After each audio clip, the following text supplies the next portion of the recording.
emptied out the clip. Man, I thought that this was, fuck, I thought that this was love. Yeah, I thought that this was, man, I thought that this was love. Now I'm reaching for my, he got me looking for my gun. Yeah, I'm looking for my, he got me reaching for my gun. Man, I thought that this was, fuck, I thought that this was love. Yeah, I thought that this was, shit, I thought that this was love. Now I'm looking for my, he got me reaching for my gun. Yeah, I'm reaching for my, he got me looking for my gun. Yeah, he thought I was a lame when he pulled off with that bitch. Yeah, he thought it was a game till I pulled up with this stick. Yeah, he seen I was insane when I emptied out the clip. Man, I thought that this was, fuck, I thought that this was love. Yeah, I thought that this was, man, I thought that this was love. Yeah, I thought you had my back like that Vicky Bra strap, but you forgot about the trap. You forgot I held your work, you forgot I held your strap, you forgot I had them plugs, and you forgot I held your cap. How the fuck you forget that? I turned that 3 into that 5. You turned that 5 into whatever, ever flip with a nigga, then he run off with the cheddar. Had the nigga up and leave when he get to doing better. Same nigga in the sack, can't nobody get it wetter. He turned a beauty to a beast, give a fuck about whoever. Yeah, I'm all up in your bank, turn your nigga to my teller. Yeah, she bad and she clever, plus she thick and she yellow. Yeah, I thought that this was love. Fuck, I thought that this was shit. I thought that this was love. Yeah, I thought that this was shit. I thought that this was love. Yeah, I thought that this was, man, I thought that this was love. Now I'm reaching for my, he got me looking for my gun. Yeah, I'm looking for my, he got me reaching for my gun. Cause I thought that this was, fuck, I thought that this was love. Yeah, I thought that this was, man, I thought that this was love. Man, I thought that this was love. Yeah, I thought that this was love. Yeah, he thought I was a lame when he pulled off with that bitch. Yeah, he thought it was a game till I pulled up with this stick. Yeah, he seen I was insane when I emptied out the clip. Okay, I thought that this was, fuck, I thought that this was love. Yeah, I thought that this was, man, I thought that this was love. Now I'm reaching for my, now I'm reaching for my gun. Yeah, I'm looking for my, he got me reaching for my gun. My gun. Ratchet shit with my friends. That's it. Can smoke a fire bag, yeah. The grass, yeah. The booth is hot, the booth is hot. Sizzy Jeff, taking over. Let's go. Like it's 1999, cash money in the city. I'ma make you new ideas, one for that shit. I'm the guy that's better magic off the modest human magic. You just got it, better have it. Simply because I can't remember. So are you, but you like fashion. Only gotta go back, but you don't want to level up. Like it eating up by savages, don't even understand how we gotta do that. Help each other elevate and focus on the prize. I just wanna see you at your grave. Never giving in to the face. Snapping different deals in my space. Overcame my fears by faith. Dedication, elevation into pace. It's the reason why my life is so amazing. That's the reason why my life is so amazing. All I see is money bags, money bags, money bags, money bags, money bags. All I see is money bags, money bags, money bags, money bags, money bags. All I see is money bags, money bags, money bags, money bags, money bags. All I see is money bags, money bags, money bags, money bags, money bags. You need a high one, taking a spin, on the lot with a prince, and the best friend, need a health conscious king at the bill. Separate energy exchange with the hearing. I just wanna chill on a Sunday with my folks, by the coast. It's the most smoking dope, we can punch, so we toast like a ghost, while we flow. We mastermind and excellence, expansion in my work. And when you feeling low, I hope this help you come your home. Gotta close your eyes, take it deep and let it go. Let it go. So you want to use your job to invest in your brain. Focus on your heart first and build a good team. When you get paid again like that TNN. So learn to stop and all trade with all of your friends. All I see is money bags, money bags, money bags, money bags, money bags. All I see is money bags, money bags, money bags, money bags, money bags. All I see is money bags, money bags, money bags, money bags, money bags. All I see is money bags, money bags, money bags, money bags, money bags. I was looking at the Kiara on the weed day. Thinking I can kick it with the keys one of these days. When you trying to book me, that's a 50% prepay. CEO, you know that I got herbs in the three-place. He do whatever Queen say. I don't ever question what the G's say. Yes, you need permission for the freeze. Out here on the mission, can you please? Dedicated to ascension, but the slaps on the replay. Hardest thing you hear in the streets. These days, had to put in work, had to go and get my feet wet. Make them overheating and the dreams start to manifest. Yes, I got splurge, but I'm learning how to invest. Shout out to the greats for the money talking business. I'm really getting on my business. And I'm not tripping on the rich. All I see is money bags, money bags, money bags, money bags, money bags. All I see is money bags, money bags, money bags, money bags, money bags. All I see is money bags, money bags, money bags, money bags, money bags. All I see is money bags, money bags, money bags, money bags, money bags.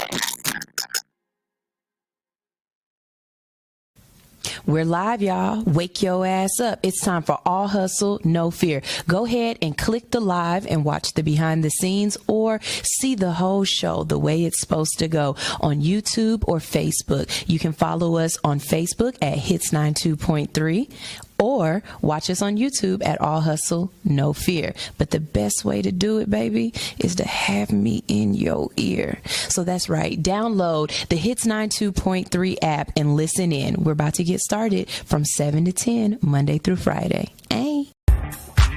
It's summertime. It's hot outside, and everybody wants a clean ride. Well, now you can relax while your car gets wet at the Wash Atlanta. 5269 Stewart Mill Road, Douglasville. Now open Wednesday through Saturday, 9 a.m. to 7 p.m. at the Wash Atlanta. Tuesdays appointment only. Just call 404-645-1554. That's 404-645-1554. The Wash Atlanta, 5269 Stewart Mill Road, Douglasville, Georgia.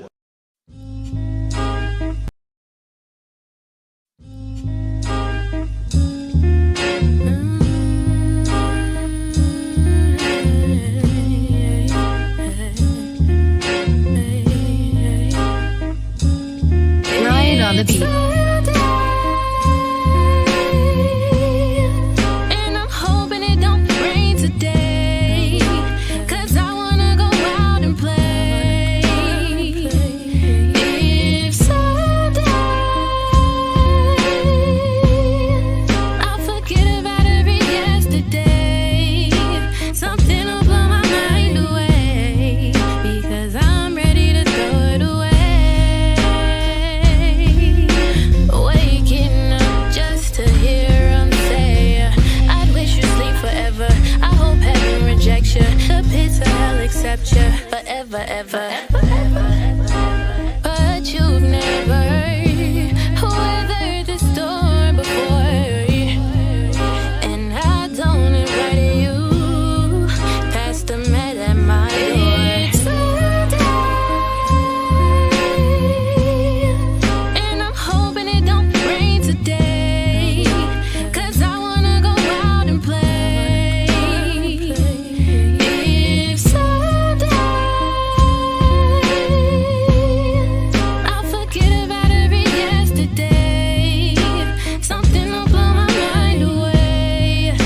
Something will blow my mind away. Don't take yourself for granted.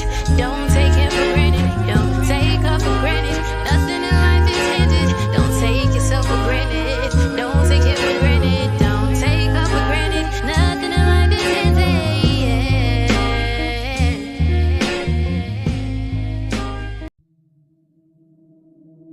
I just want to run my business and do ratchet shit with my friends, and that's it. That's it. That's it. You are now tuned in to All Hustle and No Fear with your girl, the Hood Unicorn. Come on, let's go. Back against the wall, last name against the rope. Middle finger stretched, if you thinking it's a joke. Tell my friend I'm about to blow, about to blow, about to blow, about to blow, about to blow, about to blow, about to blow. Good morning. Hello. How you doing? How you been? Good morning. What's up? How you doing, my friend? Get up. Get up. Take the finger out your... Okay, good morning. Let me fix my...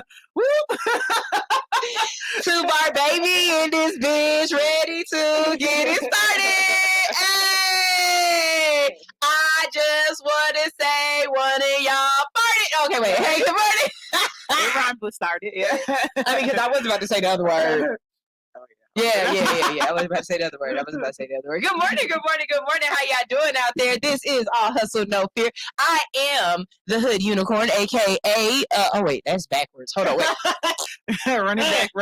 Wait, that's not my first name. My first name, hi, I am Sunshine Reigns, a.k.a. Griselda Blanca, a.k.a. Uni the Motivator, a.k.a. the Party Starter. But probably you tune in for Two-Bar Baby who just showed up, or maybe you need to learn something and Miss Frizzle Stern will knock you upside the head. But if you're not here for me, then you're here for my funny bunny, Two-Bar Baby. That is Miss Alix in Wonderland, a.k.a. Sunshine's funny bunny. Yes. Cash App Bay and God's baby mama. Yes. So if you don't know, there you go. I need you to understand that we are here and we don't want your man. We want his wallet.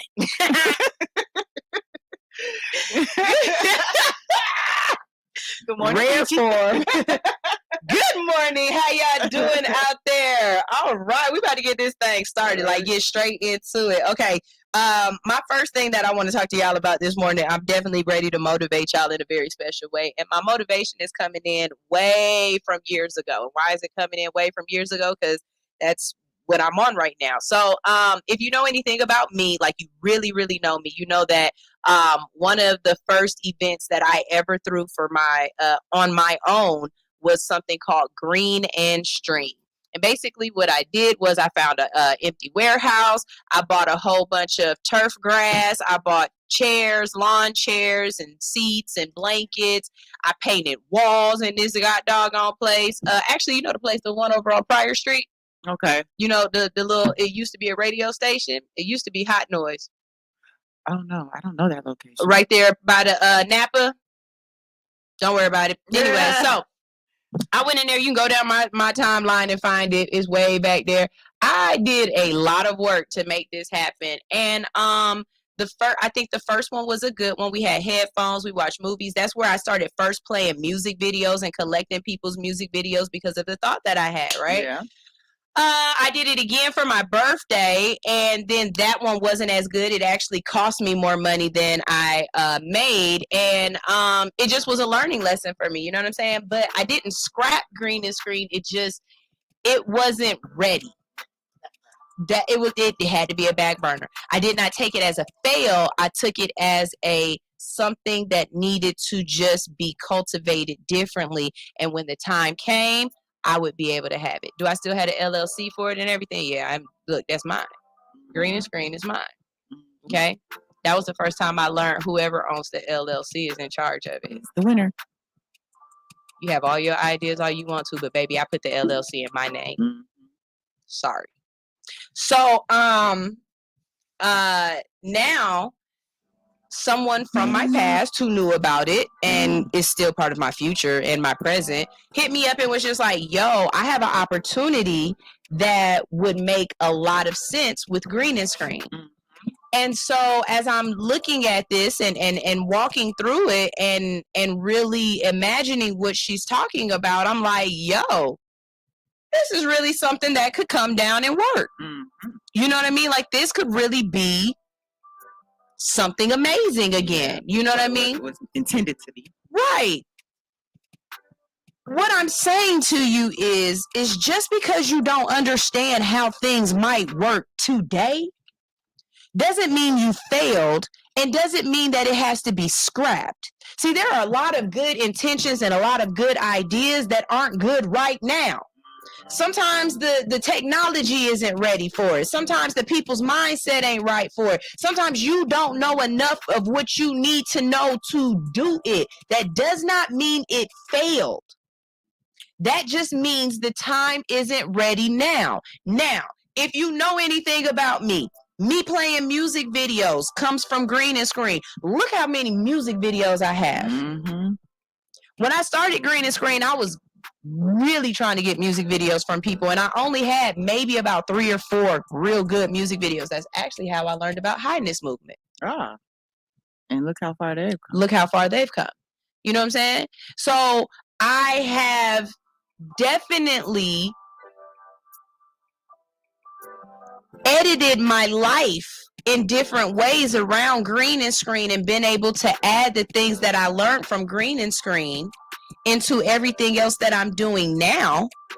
You know what I mean? Mm-hmm. But when I started over again, my knowledge is so much like out there now of what I'm trying to accomplish and what I'm trying to do. It could really work this time. You've learned lessons. I've learned lessons. You know what I mean? Over the course of doing the things that I've done, I've started at least, well, now with this live show, this will be my 3rd installment of a event. Mm-hmm. You know what I'm saying? I also cultivate an event called The Retreat. It's a 420 spa. Same exact thing with green and screen. It's a perfect idea. The issue is I don't have the right location for it. And I've tried it in different locations and it worked, but it wasn't what I needed. Now, is this gone? No, it's not gone. Because the moment I find the right situation, I'm be rubbing on somebody's feet. With Alex at the door with talking consent. about with consent. With consent. Because you're going to pay me. With Alex at the door talking about you can't get in. I need 40. And I don't like Newports. I need a blunt. You know what I'm saying? But what I'm saying to you is if it's something that you are in love with, if it's something that you want, if it's something that you're trying to accomplish and it's not working now, don't let your mind believe that you failed. Don't let your mind take that circumstance and shut it down. It just might not be ready yet. There's nothing wrong with that. Some of y'all are trying to win and you're trying to win immediately. And you can't win immediately. Think about this. I love this story. Do you know the story of the Virgin man? The Virgin Airlines? Oh yes. Sir Richard Branson. He's knighted. Yes. Sir Richard Branson. Uh-huh. Baby, if you ever get a chance to look this man up, he's wanted to go to space since he was a little kid. And he's gone through everything from didn't he have like music Virgin Records or something? Yeah, Virgin he hopped on like an airplane when he was like 12 and was like, fuck this. I'm living my life. He has a whole airline. And now he's gone to space. He's eventually made it happen. But even he says, look, this is a dream that took me 60 years to get to. I had this idea when I was 5 or whatever the hell he was, when I was 20. And here it is. I'm 65 and I'm finally getting to do what I want to do after I've owned the whole half of a planet. He's got his own island. Yes, he does. But he never gave up on the original dream. The amount of things he went through to be able, it cost a lot of money to go to space. Hell yeah. You think if he wasn't the Virgin man with the stewardesses in they drawers, he would have been able to pay for space? If it wasn't for All Hustle, No Fear, I don't think I would be able to bring back or do some of the things that I'm trying to do, because All Hustle, No Fear gives me a completely different platform and a completely different status. You know what I'm saying? So what I'm saying to you is don't give up. Don't let go. Don't give in. Don't sell that LLC. Don't tell somebody the idea and give them the opportunity to take it from you because you don't think you can do it. You probably just don't have the tools today. That does not mean that you won't have the tools on Wednesday. Absolutely. Yep. I can't snap on both hands, but ASMR. I got good snaps. Eric Reynolds is here. He said, thank you for that. Somehow you did, did you water that seed idea, and what did you ask yourself to keep it consistent? So basically, one, I ain't never threw away none of the stuff I bought for it. That's one. Investments. Another thing is that you keep things alive because of who you are. You know what I mean? The fact that I'm still doing something in that realm allowed somebody to come to me and say, you know, no, hey, let's see if we can bring this back. Let's see if we can do this. You know what I'm saying? Sometimes y'all give up and just fall completely off. And if a person doesn't see you doing anything, why should I work with you on something in the past if you're not doing something now? You don't keep it moving. You know what I mean? You look at failure as if a completion, and failure is not a completion. Failure, if anything, is the beginning. Yeah, I had to learn that lesson the very hard way. I think just in life, things came easy to me. Things came easy. I never had to be uncomfortable. If I did something, I did it. So when I got into my 20s and like out there just doing stuff and I failed, that shit was like devastating. Like I never learned how to fail and keep it moving. And it took me a good, I'd say 5 years to understand that failure is not the end. You know what I'm saying? Failure is just the process. It's you got to get the prerequisites before you can take the course. You know what I mean? And that's how, when I finally realized that lesson, it was a relief, because instead of seeing all that as bad and trying to not think about it, I was like, hold on, it's a whole fucking lesson plan that I just went through. That was my college. That's what I did. So y'all trying to graduate and you still ain't took a 101 or a 102 class. Yeah. You ain't had to write a dissertation yet. You know what I'm saying? Like you ain't really got into it. And then the crazy part is y'all talking shit about the people who is. That's the part I don't understand. You know what? For all that is worth, I'm so tired of people hearing talking junk about this slutty vegan girl. Oof. Pinky Cole. Yeah, why would y'all? Look at what she is doing. This lady went from a food truck to a store in Times Square. Yeah, she got a couple locations. In different states. Yeah. She had a whole during one music fest, she had a whole stage. They had this slutty vegan stage. Shout out to Willie Hen for performing on that stage. But no, like she married the cheesecake guy and now they got an empire. Right. You know what I mean? Like you focused on the failure. And you need to be focused on the lesson. What did the failure teach you? What did you learn from it? Even if it's something as simple as organization. Some of y'all ain't organized mentally or professionally. Not at all.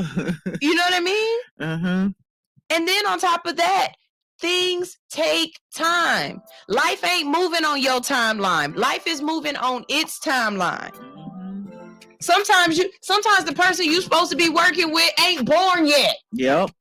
Or they just on another station doing their own thing and y'all haven't met on the internet yet and you haven't came into the studio that was on Bolton Road. You know what I'm saying? But for real, you haven't made that friendship yet. Yeah, but that's real. That's really real. And I think we always see the end product because that's what shines. We see the end product. But the end product is such a minute percentage of the process. You know what I mean? And people don't understand how to understand that. They just want to go like microwave they shit. And now you microwaved it, it's done, but it tastes like microwave food. It tastes like microwave food. Because there's a difference. Because baby, when I bake my macaroni and cheese, it tastes real good. It's nice and slow. The cheese be pulling off. Oh, which I thought I was talking about. The cheese be pulling off of it. We know what macaroni mean over here. You know what I'm saying? When you put it in your mouth, you got to. You know what I'm saying? But you put that macaroni and cheese in the microwave, I swear to God, them noodles is hard. Yeah, it's like soup. Yeah, the cheese don't cheese the same. It didn't melt. It's still a little block in the middle of it. You know what I'm saying? Mm-hmm. Sometimes things have to cultivate. Sometimes it ain't just about you. Sometimes it need another person to make it do what it do. Absolutely. So what I'm saying to you today is if there is ever something that you did, want to do, or whatever, understand one thing first. You are going to fail. But fail forward. Okay? Fail forward. If you are going to fail, if you are going to fall, as one of my favorite people says, fall and land on your back. Ooh, there you go. Because at least if you land on your back, you could look up. Mm-hmm. Yep. That is true. You know what I'm saying? Mm-hmm. Like, come on, people. Yeah. Y'all is trying to be successful and none of y'all want to be Soulja Boy. Have y'all really looked at Soulja Boy's career? Soulja Boy, please tell him. You know what I'm saying? Yeah. Y'all want to fail and y'all not willing to be Ray J. That might be hard for me. You're going to have to touch a lot of butts to make it. There would be no Ray J if it was not for Brandy. There would be no Ray J without Kim.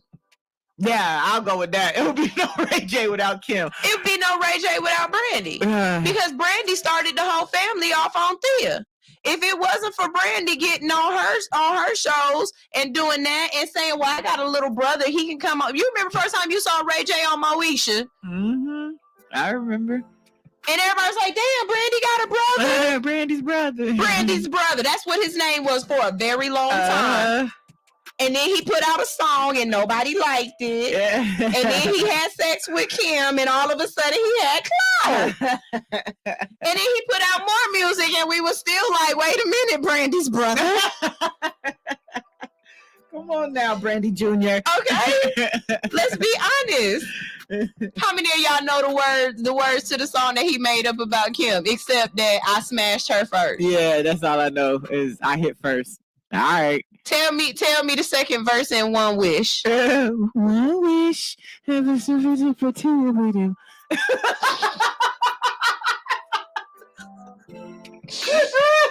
Hey, cousin.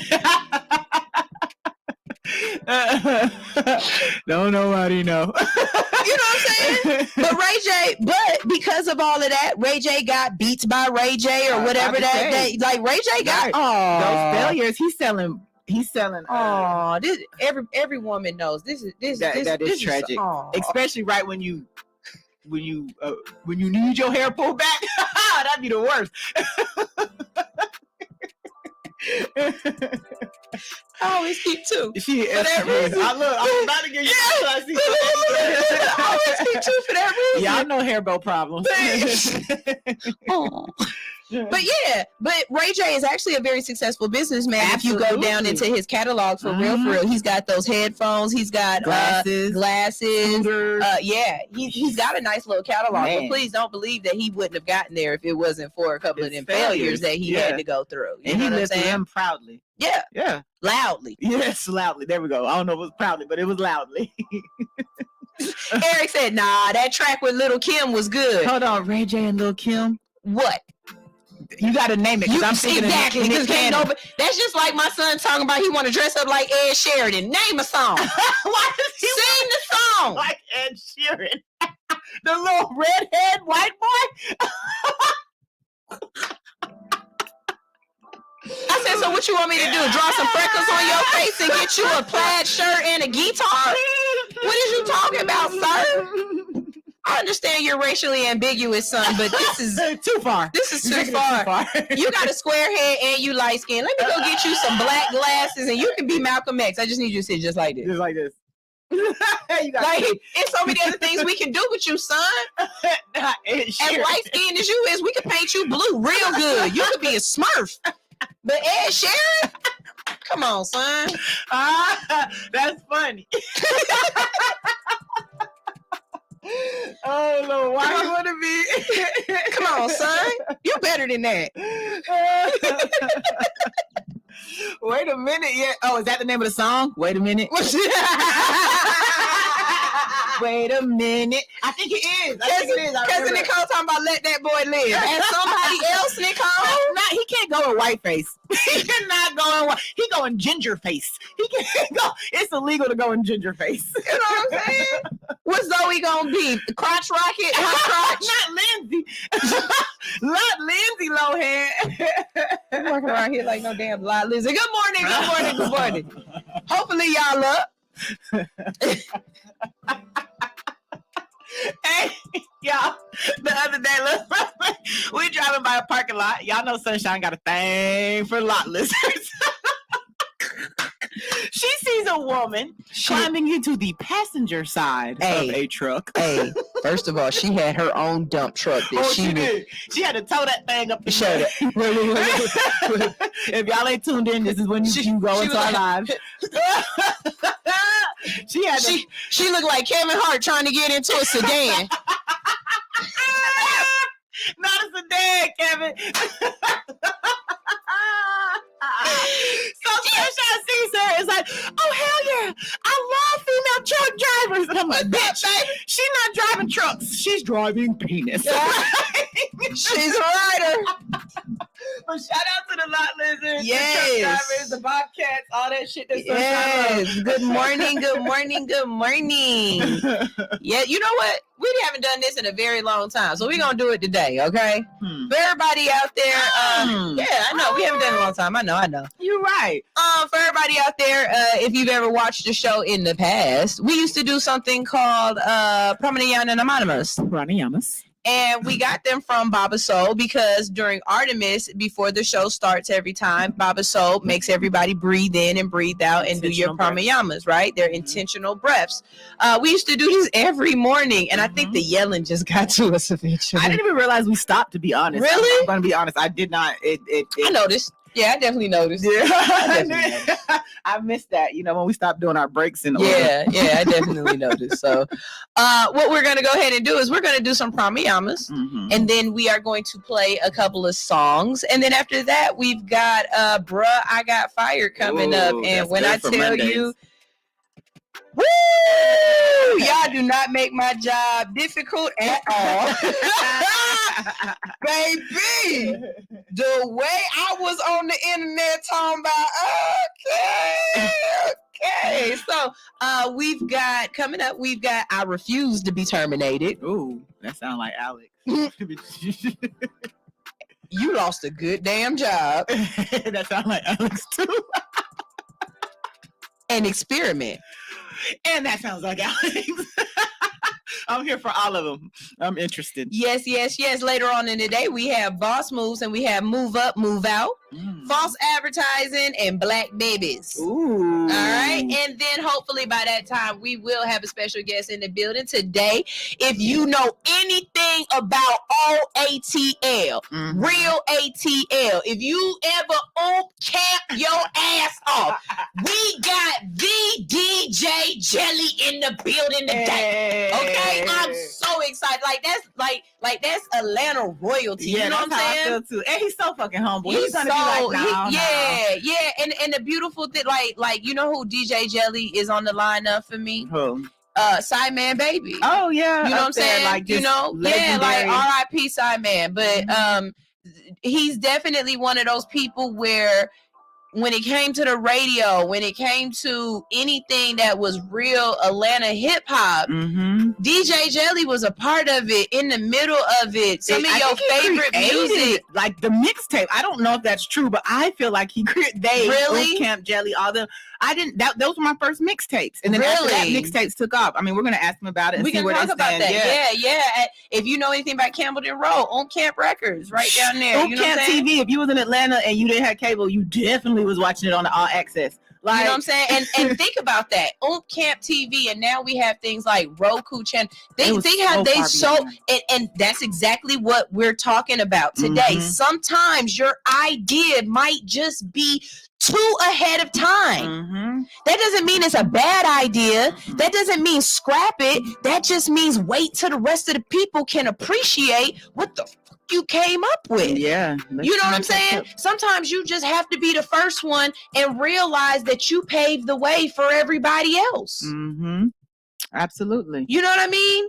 Sometimes it just means that you were the silent queen and king. Yeah. Sometimes you can't be the loud out there in the front king and queen. Sometimes you have to be the one that's just like, nah, that was me. And maybe that's where his humbleness comes from. Because he don't have to prove. No. Yeah, there's nothing to prove. No, y'all doing me.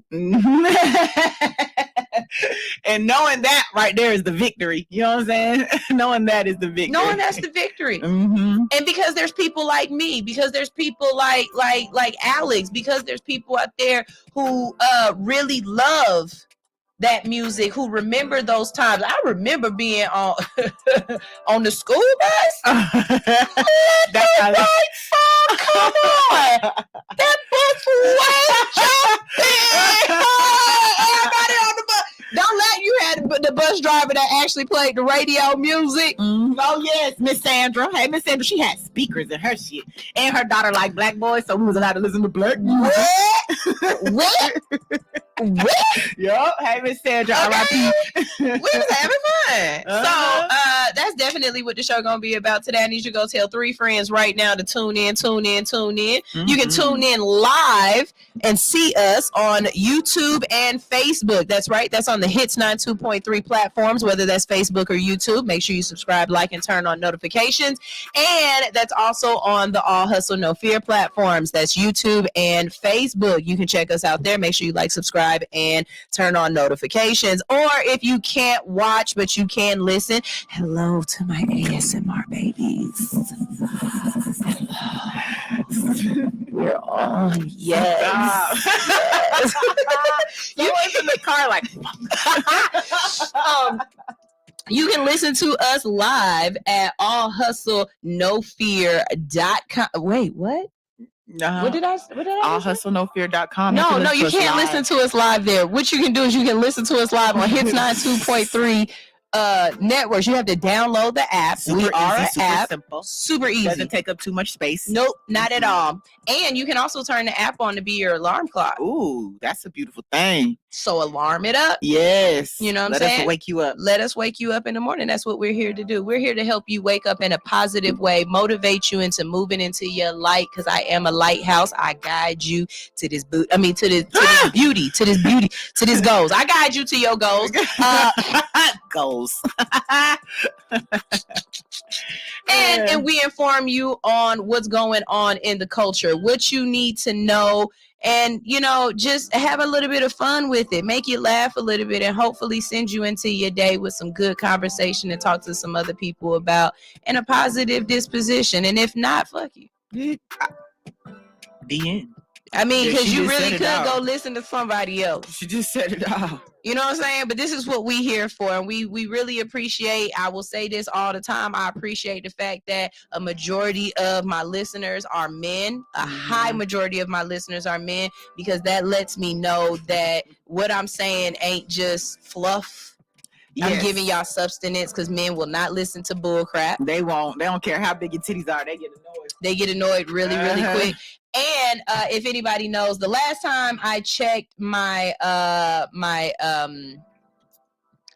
radio stats, I was up to 35,000 listeners. So this lady that I met yesterday, I was talking to her, and I was like, yeah, so we're worldwide. We got about 35,000 listeners. And she looked at me and she was like, oh my God, for real? And I was like, yeah, we're doing okay. She said, ma'am, 35,000? That's the city of East Point. Hey, we got the whole city with us.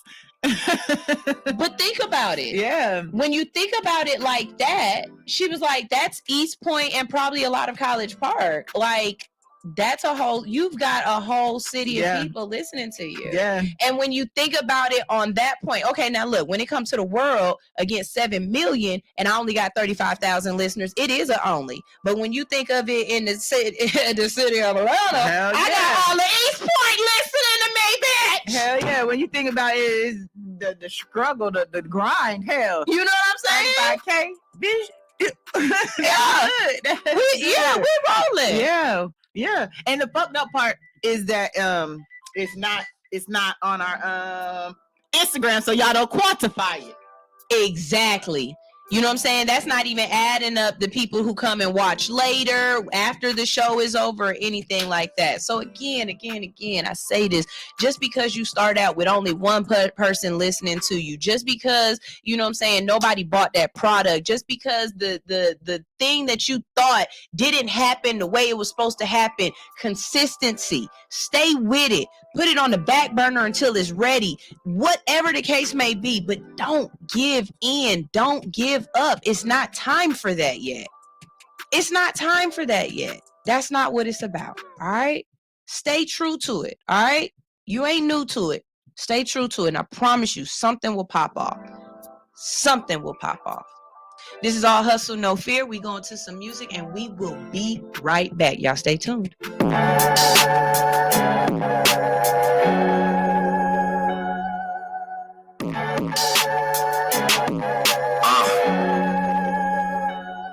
My legacy is on my chest, I know you see it clearly. Let me up in such a mess, but you ain't see me clearly. I know that when I try my best, that all they do is fit it. I wear this necklace around my chest so I can feel my ceiling, so I can feel my closing, so I can feel the end until I reach the top, and then I break it in. Until I hit the bottom, it started all again. Until I see the future and spread my dividends. Whoever told me I was never so uneducated, being the hottest on the rapper is exhilarating. I get the top, I spend the beats that they ain't heard yet. And I ain't worried about a come up cause I'm distant from the side. I get no question, I think mine is in trouble. I learn to flip my fantasies because my line's get rubble. I know your bars get from bubbles, but we step right over. I fly away like I'm opium, make you drink all over. I shine like through the darkness, I come a supernova. We grew up straight from movies, I let influence some sofas. I told my whole chick vibe. She said she wanted some closure. I gave her $3 plus pass at her Rios. That's 5 days old. My mind's been a roll. I swear they stress to the toe. I swear I sweat pure gold. I use this time as a code. I use this time as a cheat. I never take no defeat. If you are obstacle, I crash your bandicoot in my sneaks. PTSD from Jeeps. Just that childhood trauma. I want to make it for the happiness of my own mama. I want to make it because this life I live is too much stress. Sometimes you want to get the way I had to unpack the jets. I'm setting legacies for me after another. I'm setting my examples. I can talk to my brothers and trade it on the end of pockets. So don't let me fool you. Just because my picture is that don't mean I will sneak 100. I see potential in my haters. I encourage the weak. I've never been a snitch, but if I'm watching the show, it was me. You see, I play kick you. That mean I ain't got bands. I let you take it doing something, but it's all in the plan. See, I wasn't in a bad race. You just had a thought that I destroyed inside your happy place. I've been in my mind so much, I'm so obsessed with key today. Shaping on my back is like I'm curious and dead weight. Father taught me courage, so I read that on my chest plate. Got them in a scramble like I'm finna get a checkmate. Play. I've been breaking hearts since it was 6th grade. 8th grade. I was making heat outside the lunch table. Eating making sandwiches. That's why I gotta get paid. Honestly, I've been going hard in the pain. Chilling my lollipop and then I stayed her out like a wave. These rappers with us when they rising like the topless my day. And Friday night they floor up like it's cocaine in their way. I had this blood like it's a pimple in the midst of my face. They never loved me when I'm down, but now I'm grow out the cake. And now I'm finna drop an album right this truck in their face.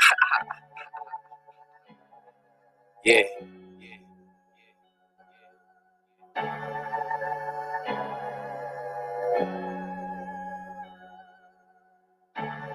What's up? All my truckers hustlers out there, I need y'all to be tuned in to All Hustle, No Fear each and every morning. We will be in your ear, keeping you awake, making sure you don't roll over that slow ass car in front of you, or you get to your destination safely, okay? Make sure you tune in, leave them lot lizards alone, and listen to All Hustle, No Fear each and every morning for 7 to 10 a.m., waking you up in the best way. All you got to do is download Hits 92.3 ATL's app in the iTunes store or the Android, Google Play, whatever. You know what I'm talking about. Download it and listen. All of y'all CBD 492 Burger 495. Breaker 49, Breaker 49. We've got a hot body on the radio right now, sounding real good, giving us orgasms. Let us go ahead and tune in right now to Hits 92.3, the real definition of internet radio. Over and out.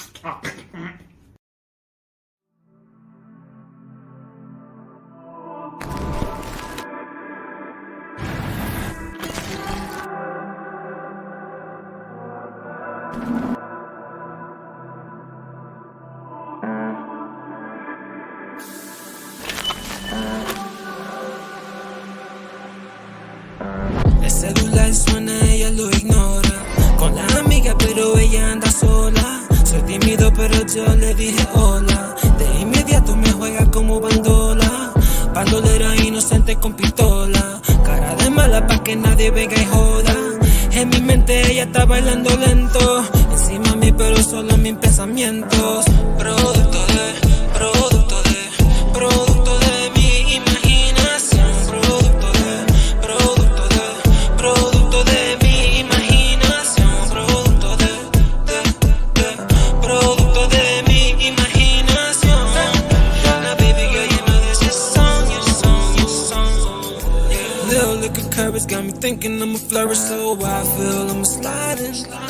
She's drop dead and I'm dying. I swear to God I'm really trying. I feel I'm getting nervous and I see it getting further, so it's now or never, I'ma dive in. We locked eyes, God is watching. He got my back, he said I got him. So listen here, baby, I ain't tryna go crazy. I just want a conversation that'll turn the penetration round. One, not disappoint, round two, I'll make a statement. You're just really fucking gorgeous and your eyes is in amazement. Después de eso me ignora. Mira para atrás y me pregunta a qué hora. Ahora, ahorita, depende del país que tú visitas. Producto de mi imaginación. Producto de mi imaginación. Producto de mi imaginación. Now baby girl, you know this is your song. Yeah. La tengo suelta y me dice que me adora y me quiere explorar como Dora. Se pone ready, la chamaca no demora. Di que santa, mentirosa, bien hermosa. Es una vista como Puerto Rico tan maravillosa. Bien humilde, su nivel es otra cosa. Se mueve como diosa, yeah.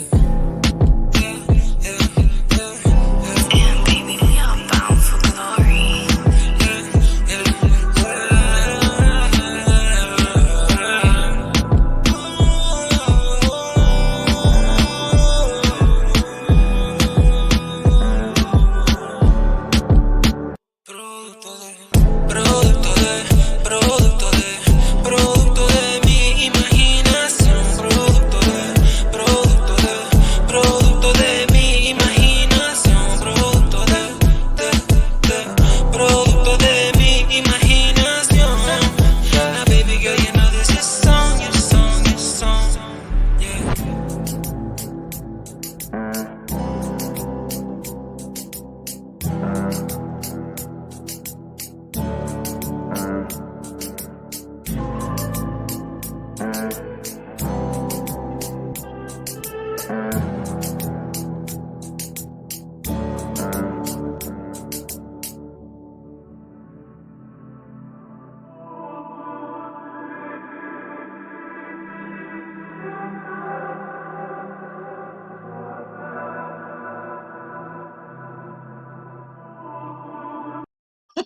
Spanish is not my second language. Did he even say it in Spanish? Was it in Spanish? The whole song is in Spanish. Oh, maybe it is my second language. I heard it in English. I heard the whole song in English. Oh my God. What's up? We back. This is All Hustle, No Fear. I'm your girl, Sunshine Reigns. With me, I have... It's me. I'm still getting used to these AKAs, man. Just pick one. It's Dylan, bitch. Dylan 5 times. Dylan 5 times. And if you don't know, then you too young for this motherfucking show. Go to school. That's exactly what we preface it with. Look, All Hustle No Fear is not for you. If you don't know that Alf had a little person in there. Really? Yeah. It was a little person? It was a little person in there. Oh, man. See? I didn't know that, but I know Alf. But she understood because she really thought it was a Jim Henson puppet. No, I really thought it was an alien. They went to Melmac and they done had audition for the show. Just like Harry and the Hendersons. Was he a giant person? Yeah, it was a giant. I think it was the dude who played Eddie Monster or something, or Big Monster. Yeah, that's what I was thinking, but I'm not sure. But yeah, Harry and the Hendersons. They didn't used to want Harry so bad.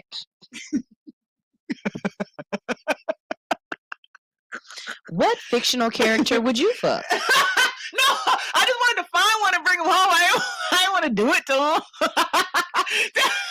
But that is a great question. What fictional character would y'all do it to? Last week we went off of restaurant mascots. This week we're gonna go with sitcom characters. Which fictional sitcom character would you be nasty with?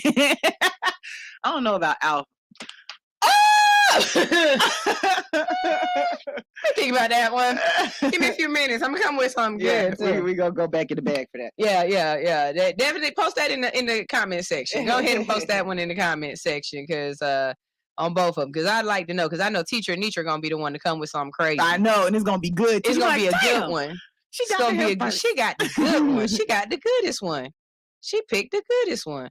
All right, y'all. It is time for boss moves. I mean, bro, I got fired.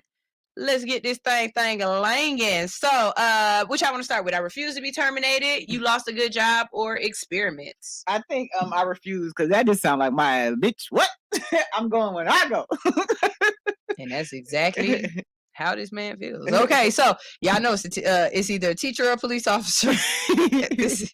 At this point. It's a teacher or a police officer, and it's a police officer. So, come on, He-Cup, stop playing with me.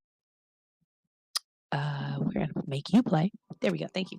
Southeastern North Carolina sheriff is facing mounting pressure to resign after a local TV station published a recording in which he calls some deputies black bastard.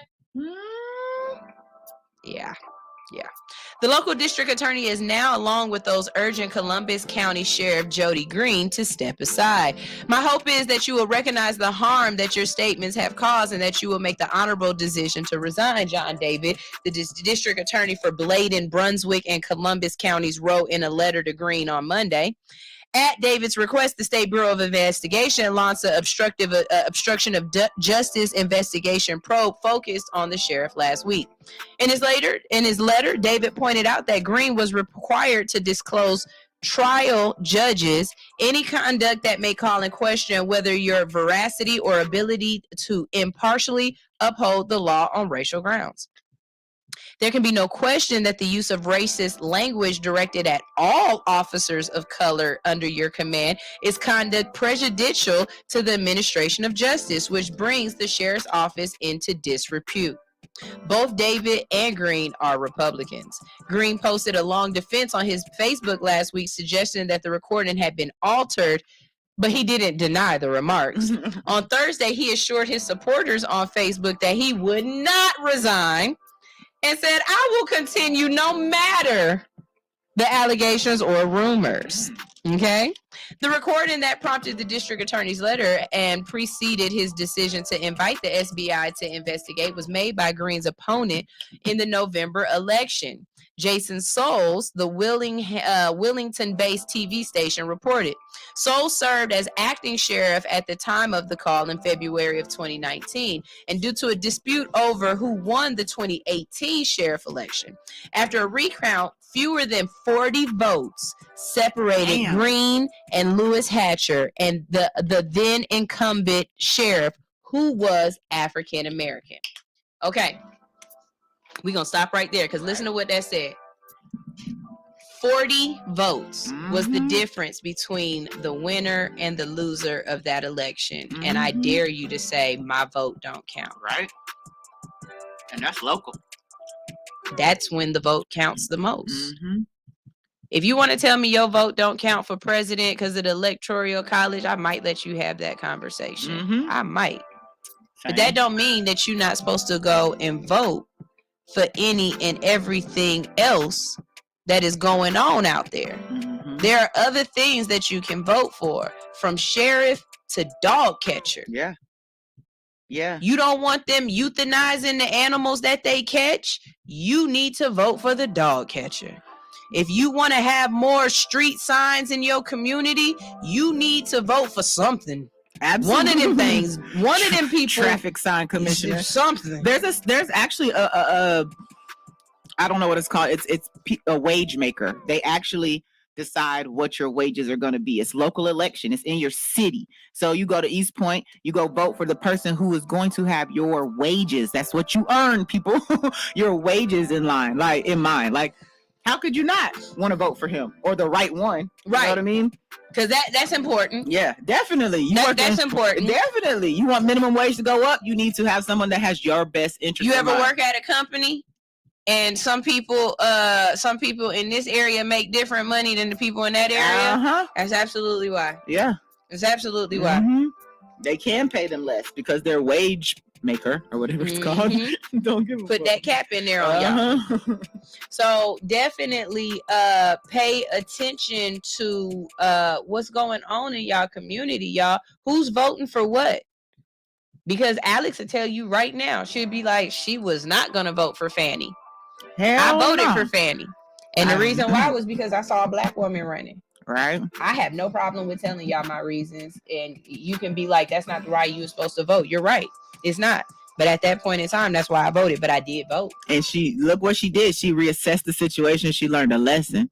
Shout out to New Georgia voters who preach that they are minority. The group is majorly minority, but they preach don't just vote black, vote right. You know what I'm saying? Look at your candidates and choose that way. Don't just vote Democrat because that's what you were taught. Vote right. You know what I mean? Vote for you. Absolutely. For you and your children. That's who you need to vote. Right. Vote for what works for you. Eric, I would too. Eric said Jessica Rabbit. Oh, Eric, you won. Eric, you won. You won. You won. You won. Wait. I'll give you a close second. Morticia Adams. Oh, she nasty. You know she nasty. She do it in the dark. She look like she'll suck your soul from across the dinner table. No, through your neck. Yeah. Hey, Gomez before it too. He loved that woman. He said Storm from X-Men. Oh, y'all got a list. Y'all want to know who mine is? Who's that? Johnny Bravo. Oh. I used to like Papa Smurf real bad. I don't know why. I thought the Smurfs was super cute. You know, Gargamel. Because I gargle. Well, no. Not Gargamel. Give me Papa Smurf. Cause she gargle mail balls. That's an old Atlanta song. Y'all don't know about that. But yeah, definitely pay attention to what's going on because you never know who's gonna be running for whatever reason, man. Absolutely. And how it's gonna affect you. Right. And remember, if you have children, it will affect them. Right. Exactly. That part. This next one is called You Lost a Good Damn Job. Stupid. Y'all ready for this one? U.S. postal workers arrested in 1.3 million fraud and identity theft scheme. Damn. First of all, that's federal because of the amount and because it's with the mail. Y'all done messed up. Real quick, I'm sorry, I just got to. Hey, shout out to If You Do It Better. He was on Instagram the other day doing his happy dance because he said he beat child support. Oh, when you say you beat it, what's that mean? I don't know, because the kid was standing right there next to him dancing too, like, fuck my mama. She ain't getting no rent. Daddy won. We getting ice cream today. We gonna get some. We about to go get a PlayStation and some Jordans. Fuck them diapers.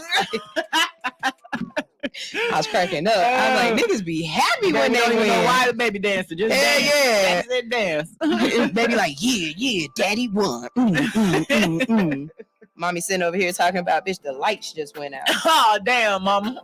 You better get you a new one. Man. Baby daddy number 2. 3 U.S. postal employees are among 4 people arrested in connection with a 1.3 million fraud and identity theft scheme allegedly carried out in New York and New Jersey. Oh, well, that's and the they answer. cross state line. New York and New Jersey since 2018. Jeez. Let me tell y'all something. If you're getting away with it for the first year, they watching you. Hell yeah. They let you get away with it that first year. Now they're just letting it total up.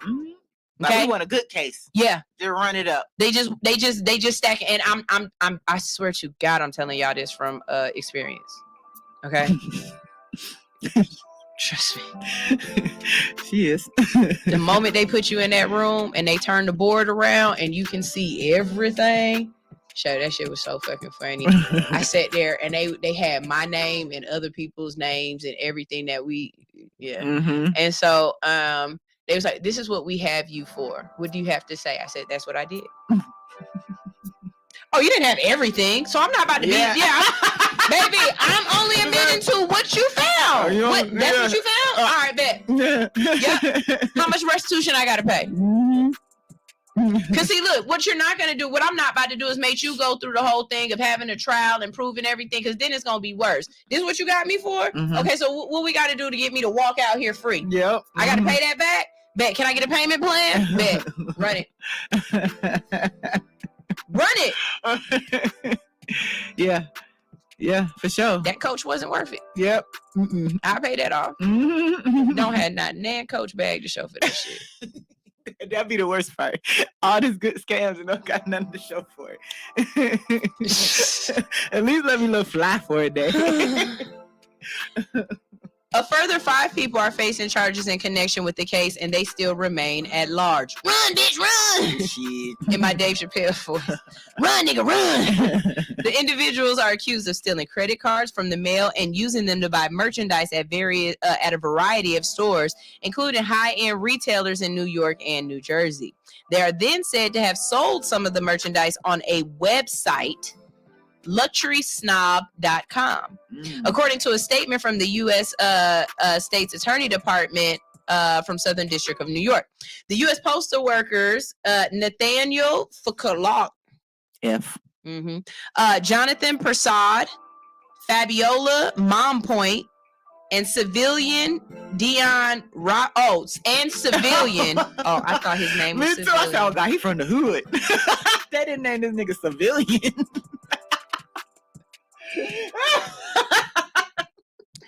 And Dion Richards were arrested on Thursday, according to a statement. Officials said 5 other people face charges, including conspiracy to commit access device fraud, and aggravated identity theft charges, and face a lengthy prison sentence if found. Okay, so not only do you have identity theft, crossing state lines, but now when you start doing things on the internet, now you have oh man, bruh, y'all you did everything wrong.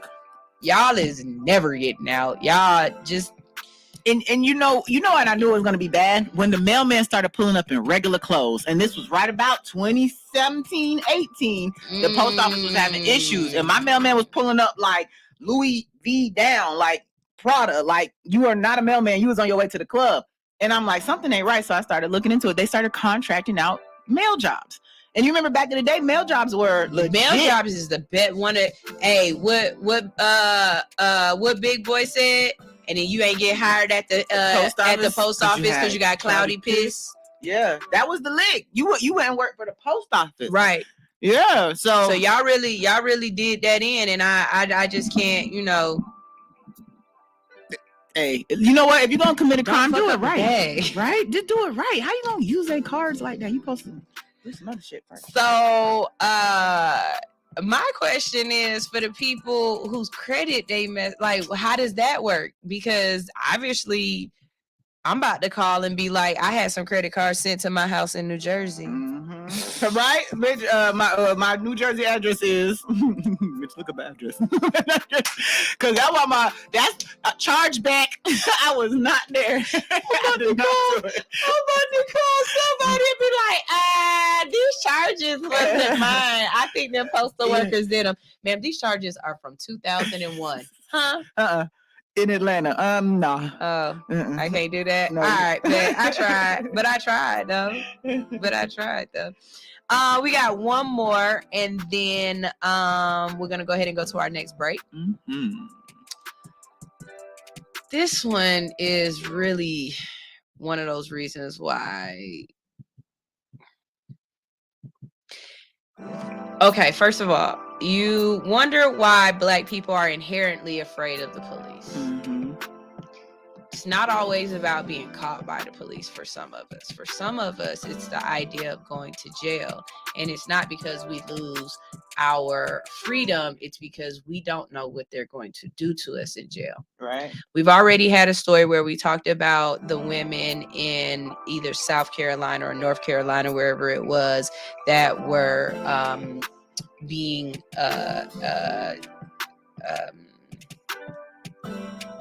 sterilized. I was thinking of the right word when it becomes women.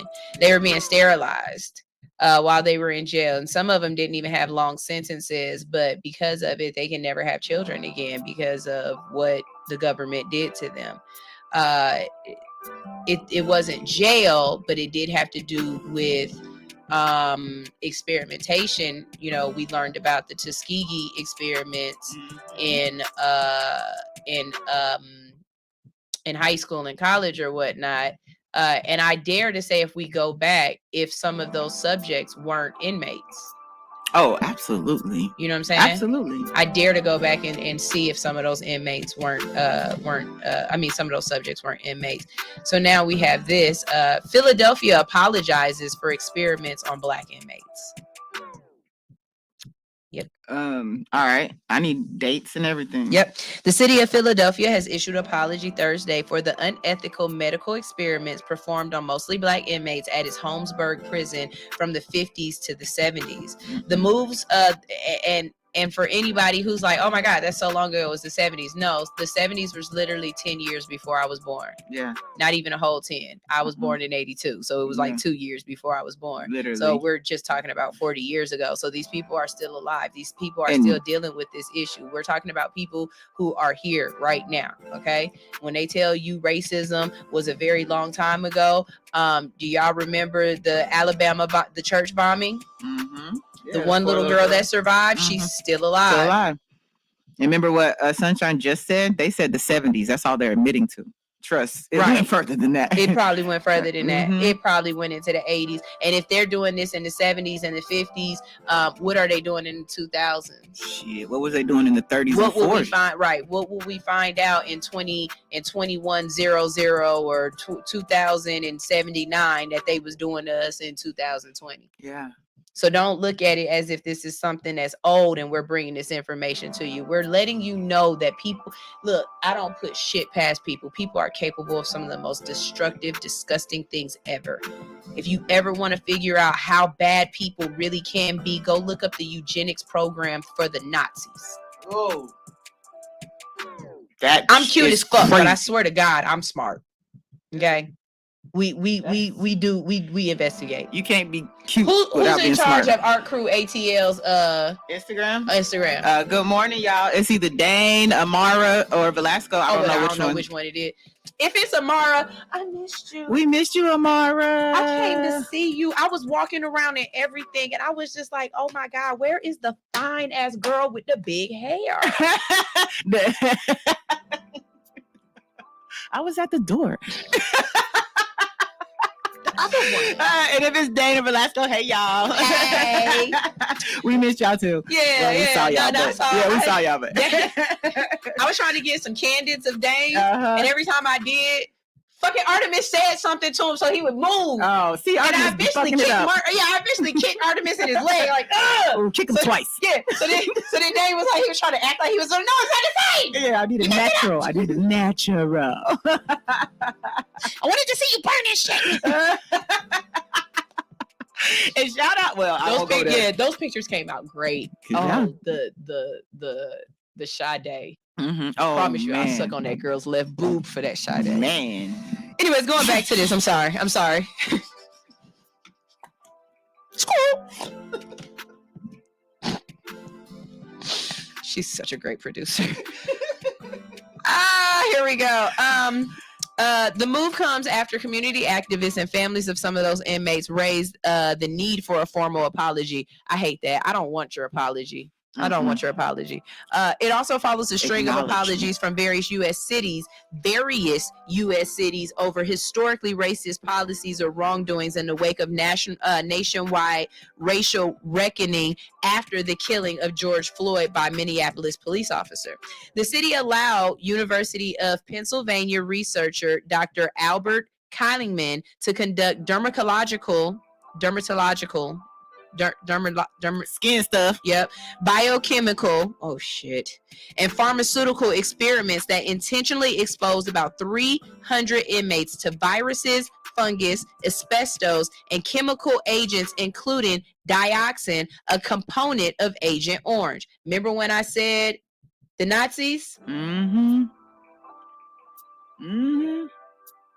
Now, you see that the person who was doing it was from a university, right? Mm-hmm. Remember when I said Tuskegee? Baby, I'm not pulling this shit out of my ass. The vast majority of Kingman's experiments were performed on black men, many of whom were awaiting trial, which means they just didn't have enough money to be RO. Yeah. You know what I'm saying? They're awaiting trial. Not even convicted. And trying to save money for bail, and many of whom were illiterate. Killing men who would go on to pioneer the acne and wrinkle treatment Retin A died in 2010. Many of the former inmates would have lifelong scars and health issues from the experiment. A group of inmates filed a lawsuit against the university and Killingman, Killingman, Klingham, in 2000 that was ultimately thrown out because of statute of limitations. Kiss my... Yeah. Philadelphia Mayor Jim Kemey said the apology that the experiments exploited a vulnerable population and the impact of that medical racism has extended for generations. Without excuse, we formally and officially extend a sincere apology to those who were subjected to inhumane and horrific abuse. Pay me.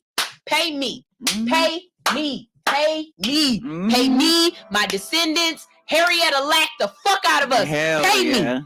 Pay me. Henrietta. Pay me. Pay me. That's the only option. Last year, the University of Pennsylvania issued a formal apology and took Kingman's name off of some honorifics, like the annual lecture series and professorship. The university also directed research fund to fellows focused on dermatological issues and people of color. No, everybody, all 300 of those people and their descendants need to get a free college ride. Hell yeah. My kids should not have to pay for college to go to this college after you experimented on their damn daddy. And do you understand? They experimented and was rewarded and awarded. Do you know what Retin A is? Mm. Do you know what Retin A is? It's in every... I swear to God, if you look on the back of any face, eye cream, anything like that, I am a cosmetologist, you guys. I'm not making this up out of my ass. Mm-hmm. Look on the back of y'all products. Anything, Olive Olay, what's it called? Neutrogena, anything, Pond, anything you put on your face, I swear to God, they have a line that's going to have Retin A in it. They have a line that's going to have some Retin A in it. This man probably made millions off of his ideas and his experiments. And these people will forever be changed by this. Do you know we can't experiment on animals in most cases for makeup, but you experimented on people? Where the fuck was Peter at? Do they got Black Peter? Like, think about that. I use a makeup called ELF. Eyes, lip, and face. The main reason why I use it is because they don't practice on bunnies. Like, it say it on the packaging. We never do animal testing. I think it's messed up to put rouge on a damn bunny.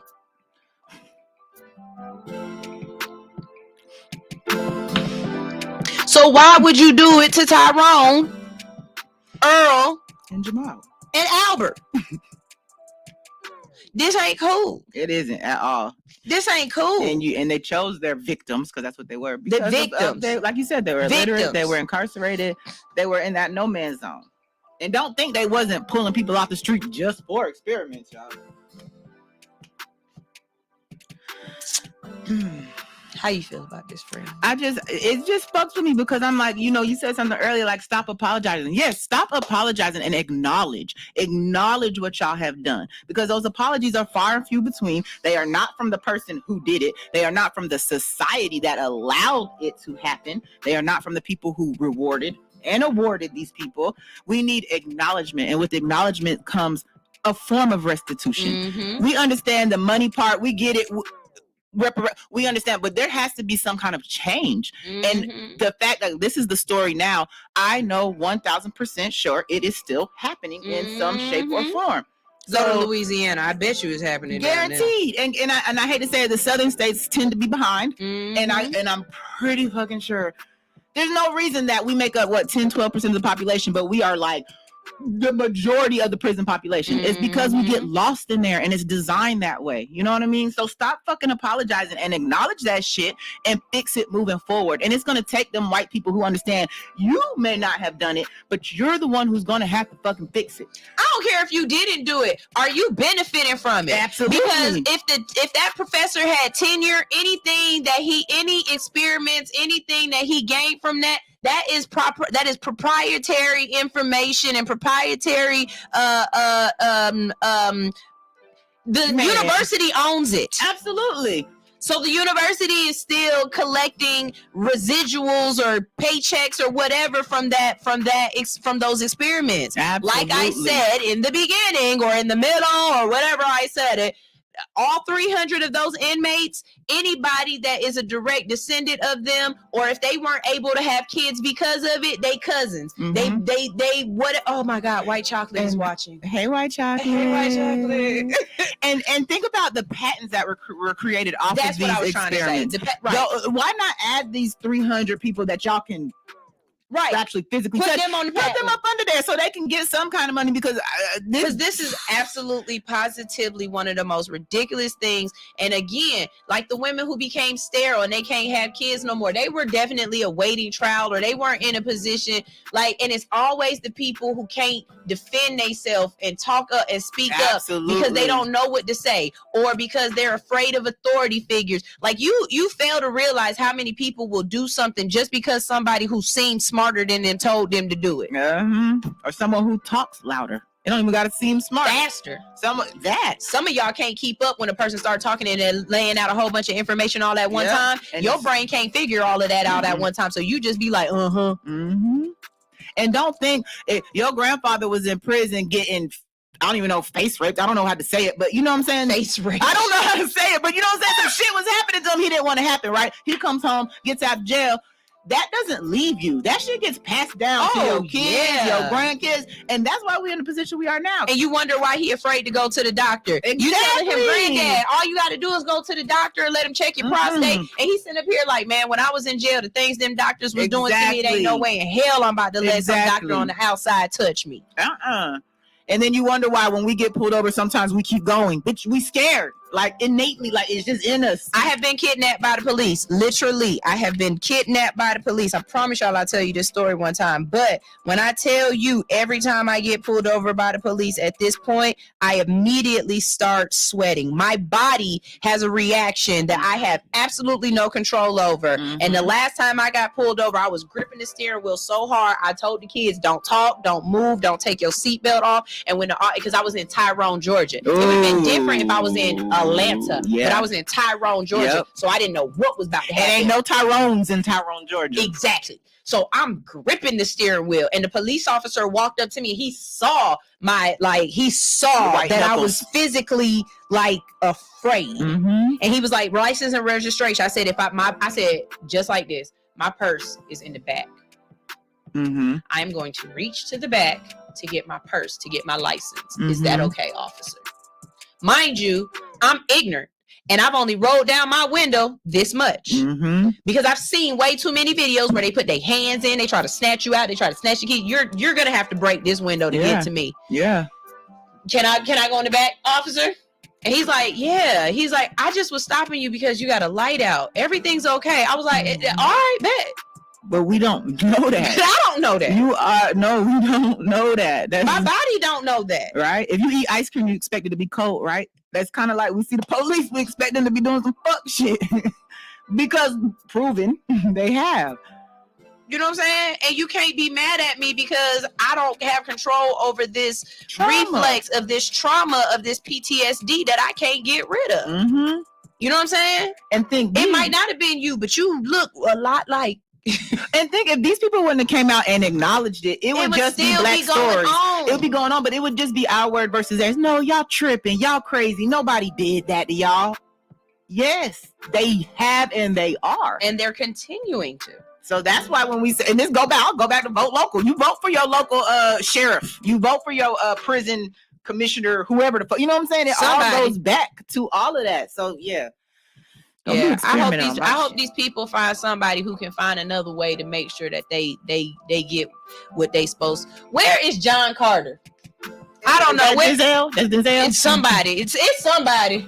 Does that count as a fictional character, or do we mean cartoon? Fictional cartoon character? I'm thinking fictional, like cartoon mascot. Cartoon mascots? Yeah. Okay. Because everybody know Denzel can get his fights on Sunday. Well, young Denzel, old Denzel kind of.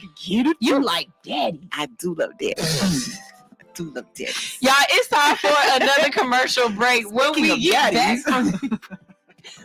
get back from this commercial break, is DJ Monte close? I know you just talked to him. What did I say? No, not DJ Monte. DJ.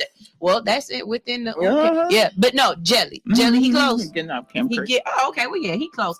Okay, we're about to go ahead and play a little bit music. We've got Energy 3.0 by LG Stone. We've also got Red Monte Carlo by Mr. Willie Hen. Congratulations. Yes. Willie Hen, for your performance at One Music Fest. I love to see it. I saw a picture of him. He was with Jasmine Sullivan. Yes. He was like, she opened and I closed. Is that not amazing or backwards? So and I think he performed both days, right? Was he not there Saturday and Sunday? I think he was just there. No, he was there Saturday. Oh, okay. Now, shout out to that and the Red Monte Carlo that is still outside. Yeah, it hasn't moved either. No, yeah, if y'all don't know or weren't watching our stories, Willie Hen came in to promote his song Red Monte Carlo, and there was a mysterious Red Monte Carlo that hasn't moved since and hadn't been there since in our parking lot. Yep. So it's like a little sign. Yeah, exactly. And we're also going to play one of my new favorites. We're going to play Love Bang by Marley St. Cloud. Oh, yes. Hey, Marley. Ain't good. So y'all make sure y'all stick around. If y'all like the music, let us know. That's the best way for us to let other artists know that their music is popping. All right. This is All Hustle, No Fear on Hits 92.3, the real definition of internet radio. Hurry up, they gotta hear this.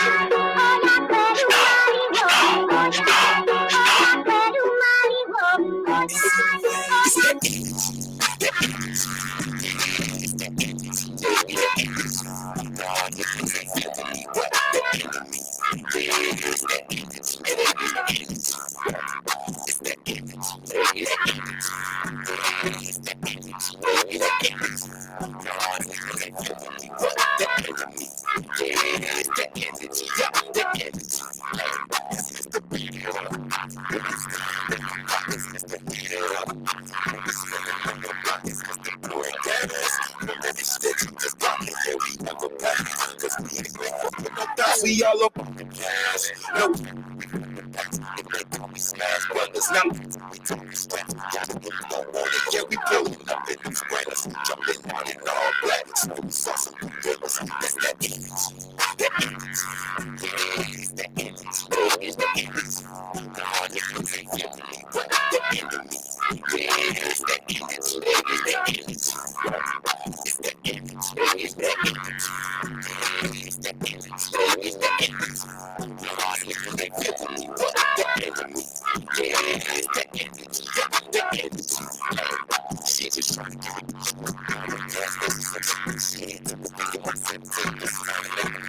I got puffed that I forgot them. They said I'm every simple night. They said they tell me this is a joke. I give them every several now. I'm a city with lions and snakes, but I'm a gorillas and apes. I'm a typical dope boy shapes. Phonies and fakes. Why this nigga crying? Why this nigga crying? I'm just trying to comprehend. Why this nigga crying? The image. Yeah, it's the image. The image. No, I didn't say something. The image. Yeah, it's the image. The image. It's the image. The image. Yeah, it's the image. The image. No, I didn't say something. The image. Yeah, it's the image. The image.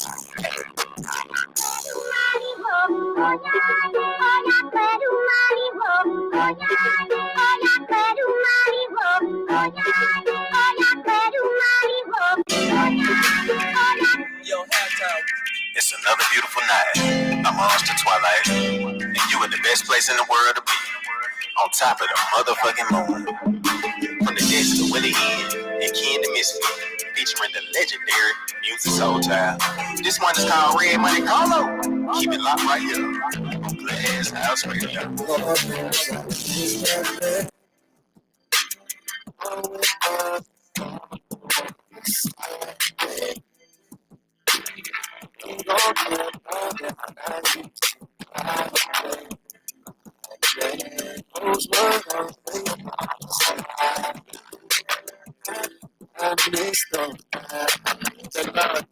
Renaissance, a whole cruise on all the night for a musical. I had the privilege to see it twice. Ain't illuminated in lights, future was kites. Her and my favorite flower pop made famous like and lots of light in front of my eyes. So much I became a character with she blind. We had an unforgettable season, the ratings were high. Stars, we love, we were like in the sky. Some happiness, too, when we brought at our back. It was not the connection or even love that we lacked. Sometimes storylines change, it hurts my facts. I know that we ain't even talk, but I talk better than tracks. You were a Renaissance, a whole cruise on all the nights. You were the breeze, you were the brush, you were everything right. Cheers to the love story that we were both in. Lord knows I missed the vibe we were both in.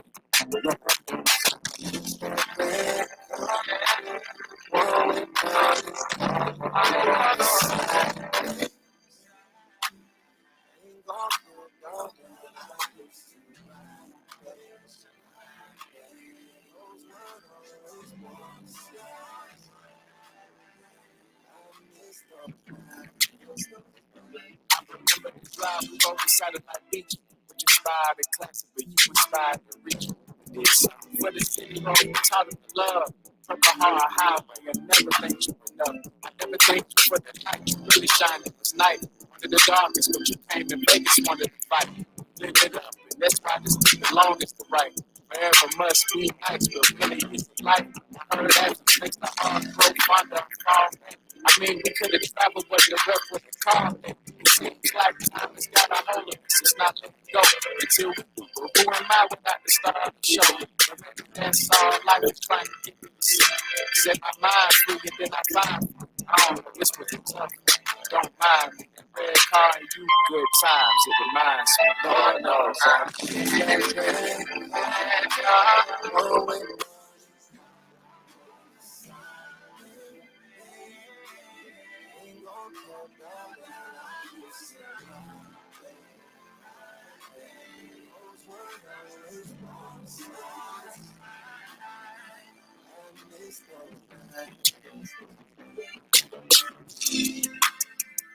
Red.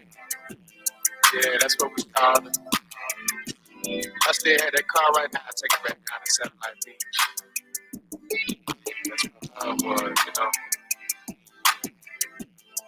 grows, we go bigger than big. This is the no to everything we did. Yeah.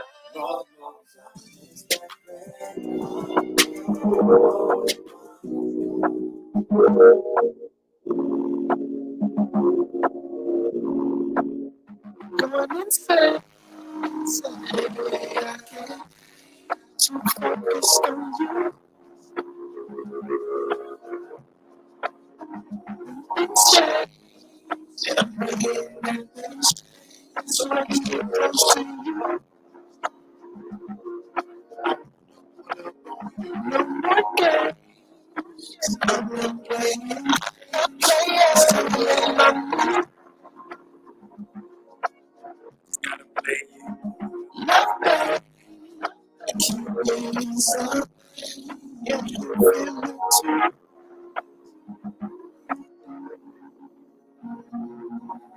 She said she felt that. She's telling me her feelings and I respect that. I'm sure I keep it real and she expect that. So I ain't gotta ask for receipts when I give her cash with the next bag. You thinking I'm the bomber through another frag. This might just be a hit through another jab. You don't hit me back, and we are not a match. I'm the hot type, yeah, this is not an act. Last night I couldn't breathe, it's like my lungs collapsed. When I text you, but you ain't text me back. What were you doing? Where were you at? Thought you was available, I fell in the trap. If you say let's disappear, then we fall off the map. If you say you need some love, and I fall in your lap. These are all facts, just the yellow cap. Out of my mind, I gotta call my doctor back. I gotta call my doctor back. Too focused on you. Love back. I keep waiting some. Yeah, you feel it too.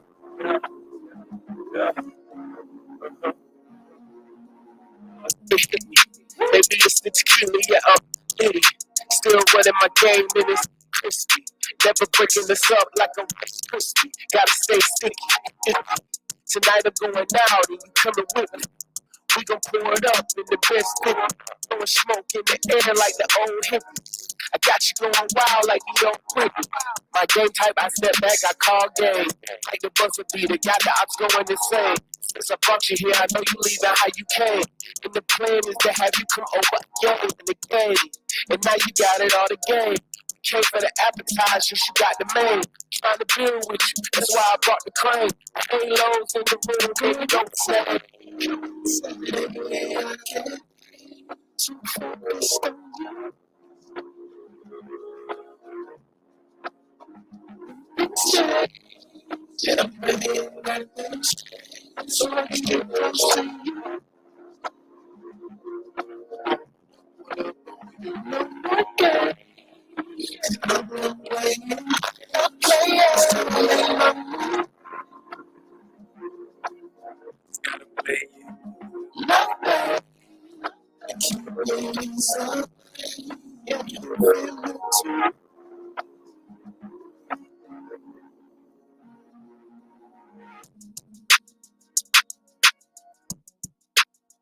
What's up? All my truckers out there, I need y'all to be tuned in to All Hustle, No Fear each and every morning. We will be in your ear, keeping you awake, making sure you don't roll over that slow ass car in front of you, or you get to your destination safely, okay? Make sure you tune in, leave them lot lizards alone, and listen to All Hustle, No Fear each and every morning for 7 to 10 a.m., waking you up in the best way. All you got to do is download Hits 92.3 ATL's app in the iTunes store or the Android, Google Play, whatever. You know what I'm talking about. Download it and listen. All of y'all CBD 492 Burger 495 Breaker 49. We've got a hot body on the radio right now, sounding real good, giving us orgasms. Let us go ahead and tune in right now to Hits 92.3, the real definition of internet radio. Over and out. What's up? What's up? It's your girl Sunshine Reigns. I'm back in the building and I've got my funny bunny with me. Hey, funny bunny. Hey, Sunshine Reigns. How you doing? So look, you brought him here, right? Yeah. You did. This is all you. And I am so proud. Like, he's a vampire. Yeah. There you go. Look, you saw the way my face was. Like, wait a minute. Hey, you're a vampire. You can't see you on the screen. Okay. So I want you to go ahead and introduce him, and then we'll get the interview started. Don't let me introduce him. He can introduce himself. Okay, well, yeah. Now why am I introduce myself? What is going on? Hold on. I got it. She got it. I got it. Here we go. All right, all the hoes in the club. Let me get that ass ready to twerk. Because we got the man in the building who's going to give you that work. We got the only. We got the best. We got the DJ Jelly.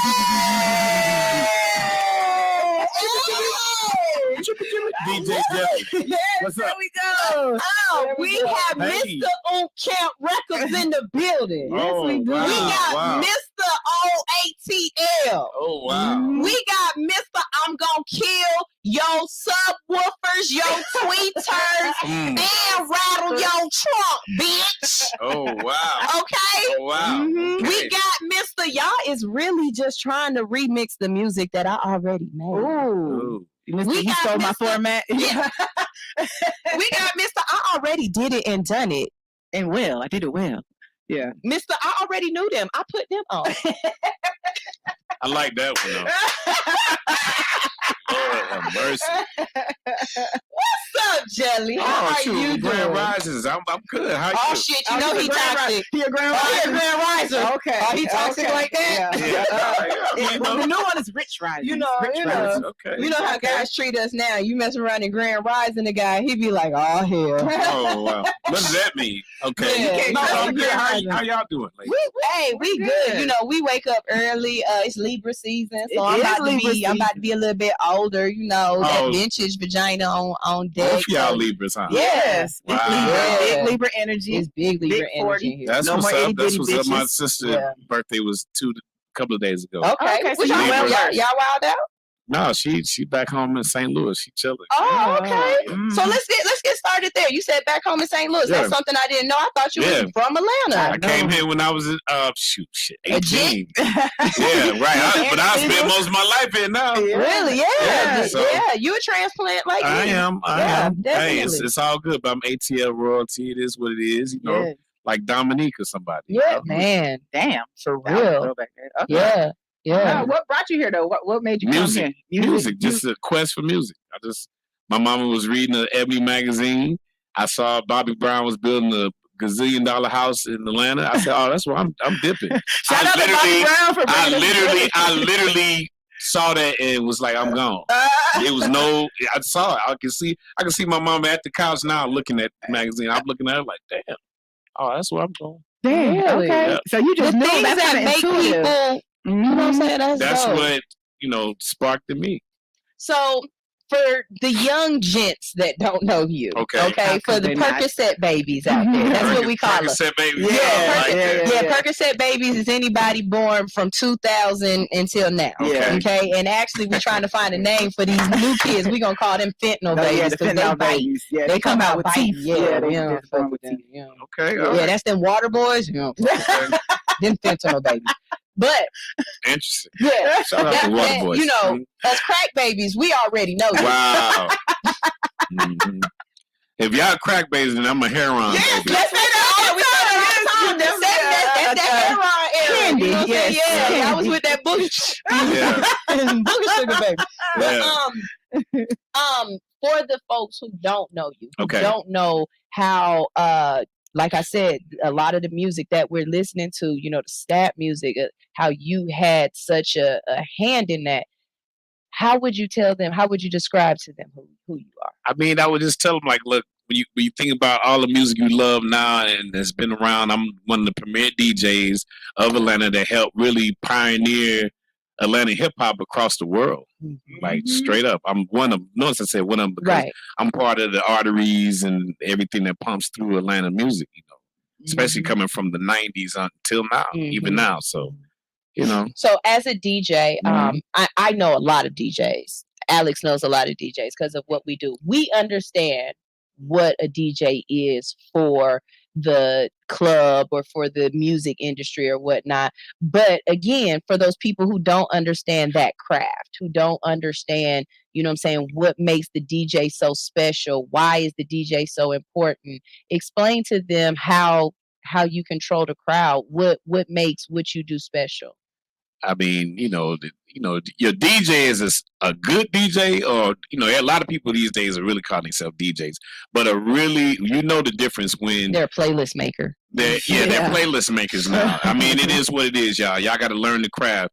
But what I'm saying is, a real DJ is like a psychologist. It's a doctor. You can really touch people. You can really give them what they need, things they need to receive for their spirit, their mind, their wealth. I mean, you can tell that's like on that dance floor. That when that person say, "Man, I gotta go see so and so," or DJ Jelly, or Kizzy Rock, or DJ Hershey, or DJ Monte. They're going to experience something musically when they get there, and it might be. With music, it's like basically like markers in your life, and those DJs gonna give you those markers, and they gonna stimulate your mind. They gonna take you back. They gonna take you forward, and that's what DJs really do. A good DJ will really make your knees hurt, man. Yeah, they definitely. Yeah, your feet hurt. A real good DJ. Yeah. You will not sit down. You won't. I'm talking about my days being at Mama's Prime Time. DJ Silver Knight. Shout out to my brother Silver Knight. You got a name on Twitch. Doing this thing real big on Twitch right now. DJ Silver Knight, he would have you in your bag. And he was one of the first ones that made me realize that it's really a craft to it, because you had the nights where DJs come in and you knew the next song they was gonna play. You could tell what a DJ set was just by what he played before. But then you got some DJs who come out here and they bust your head and mix shit together that you never realized went together. They make whole new songs. They make whole new songs. Right. I always say that. I always say people go after the man on the mic because he's the one you see. He the flashy one. But ladies, I'm about to put some game on. I'm telling you, it's the DJ booth. It's the DJ. It's the DJ booth. That's the one who runs shit. That's the mastermind. It's the DJ booth. It's the DJ booth. That's where you want to be. It ain't never nobody. You never sweating the DJ booth. It ain't never nobody. You ain't never shoulder to shoulder. And then the waitress always come check on the DJ. I ain't never had to ask for a waitress being in the DJ. Ladies, if y'all nasty, you could fit under the DJ booth. That's right. If you're nasty. Look, it's a safe place. Hey, look. It's a safe place. Mess around and be in the DJ booth, be like, y'all think y'all controlling the music. No, that Got 5,000 had the music really moving. Yeah, that's right. Look, they say nasty in the DJ booth. Oh, it goes down. Yeah, literally. Tell a DJ, that's all I'm saying. You want to talk about doing it to some rhythms. Speaking of, do you smash to your own music? We always ask people that. Mixes. Do you smash to your own mixes? I have. With your own drop, like I have. You go harder. I have. I don't get off of myself. I do get off of myself, but not like that. But I had them. You gotta have that in the repertoire. Like, if I have dropped in a mixtape. Yeah. Out of your catalog, what is your absolute favorite? Absolute favorite? Your absolute favorite. Like, what is the one that when you hear it, no matter what, the nostalgia, like, even you gotta, Well, I'm gonna say there's two. Back in the days, there's one called Relax Your Mind 2 that I love. And it's just the vibe. And the newest one is Pimp My Slow Jams too. Okay. So here's the thing about, first of all, I'm going to say that, we're going to take you on a little history lesson. It's about, we started with the DJ Jelly MC Assault mixtape. That was basically, and this is early 90s, this is basically was the hip hop of Atlanta as far as music, because nobody had it on the radio, really. So they had them on DJ Jelly MC Assault mixtape. And that's what really started the Big Moon record label as well. All that comes from the DJ Jelly MC Assault mixtape. So the mixtapes, I like mixing stuff that's hard and soft, meaning you might have like Scarface rapping over a Janet Jackson bass line, or with her singing in the background, with an 808 beat in it too. So I like them elements of hard and soft. That's just what I like. Yeah. I just like that. I just like that. I like it too. What song have you put out that you just felt like, you know what, I just completely destroyed the world with that song? Like, I call them earbuds. There's some music out there, like, let's be honest, if it wasn't for the fact that it was as catchy as it was, y'all know this song wasn't great, but it was just so catchy, or it just did so well that you flooded the airwaves and it became a hit no matter what. Do you have one on there where you was like, I didn't think this was gonna slap like that, but the world loved it, and it's not my favorite. But shouts out. Let me back up a little history again. Shouts out to the whole Big Records and Camp production. I gotta go back to Freddie B, wherever you at. What's up, my brother? MC Assault, DJ Monte. Just I've been involved with a production company that's been doing so much over these 30 years. Yeah, so of course, Walk It Out was like one of our biggest hits. One of them. Y'all started white tees with people where you gotta think whole fashion craze. Yeah, you gotta think about, of course, Low, your boy Flow Rider, which is probably one of the biggest songs in the last 15 whatever my years, and Walk It. By Intoxicated. Walk It like you wanna walk it. That was two. Not that one though, but that's classic. Shouts out to Hitman Sam. That's about Walk It. Intoxicated. Which the Migos eventually took from us. But we got all that situated too, so we're good too. we gonna talk about it. Don't jump ahead of me, DJ. All right. I'm gonna talk. We're gonna talk about stuff like that. Eric Reynolds says, "Thank you, DJ Jelly, for those 5 o'clock mixes that made our evening great and memories at prime time." 5 o'clock. Yes, man. My first introduction to Jelly, I didn't learn about you from Atlanta. I was in South Carolina, and it was this old man playing his music. I was like, "What is that?" He was like, "You don't know this? Aren't you from Atlanta?" I'm like, "Yeah," and it was DJ Jelly. And I went back home and found every Jelly thing I could. You had to go to that record store back then. Right. So I went back home and that guy. Y'all remember High Five Buys? Y'all remember Turtles? Wow. Whoa. Y'all remember Peppermint Records? Y'all remember Tower City? But yeah, that was and I felt like I just dove into that was my introduction, I guess, into hip hop. And to me, I don't know, you invented mixtapes to me. I don't know. We were gonna ask you that question. So Shawty Red on the track. But were you instrumental in creating mixtapes like the first one? No. Shouts out to King Edward J, the whole J team. Okay. The East Side, they ran it from the late 80s. Well, really the early 80s. Kizzy Rock, Mr. College Park, Lady DJ, T-Bone, Kizzy, the Pillow Bass, they really were the kings. Edward J, OG, he ran it, and we were like the new kids on the block. DJ Jelly was Assault. We were like, man, we got to come something different. They talked a lot on their tapes. They talked smack and all that. So that was their thing. They say you to tell you to be on there talking all over the mix. So we came we ain't going to be doing all that talking. We're going to be straight up jippy and dropping beats. And we bought more of a production. We really exploited the production side of things in mixtapes. So we remixed everything. So now kids call them mashups or whatnot, but we were already we remixed. So we gave you possibilities of what a song could sound like, or what an R&B song could sound like, or what a slow song, whether it was bass in it, whether it was drop, whether it was that hard and soft feel. Lil Jon was even influenced by us from his production style. He talked a lot about it in different interviews. Like, man, I pop in that DJ Jelly MC Assault mixtape, now just vibe out. We gave you possibilities. That's how we broke a lot of music, because we mixed everything up. Being able to introduce music to people who wouldn't normally hear it. Right. I do have a question though. So when you started DJing, you was spinning records with your hands, right? Yes, ma'am. With my hands, absolutely. With my hands. I'm saying, y'all don't understand. That means bringing your records with you to the club, making sure that nobody stole them out your car. Oh my God! Speak on it, baby girl. But how did you transition? Because I've seen people fall off where they couldn't keep up with the times. Oh yeah. And so what made you aware enough to stay ahead of the game? Man, it just something in me, I got frustrated. Of course, when certain things start, every time something change happens, you get frustrated, or a few people just jump to it. But I was just like, damn, always, what the, here we go. Now we're coming with CDs. Now they got CD turntables.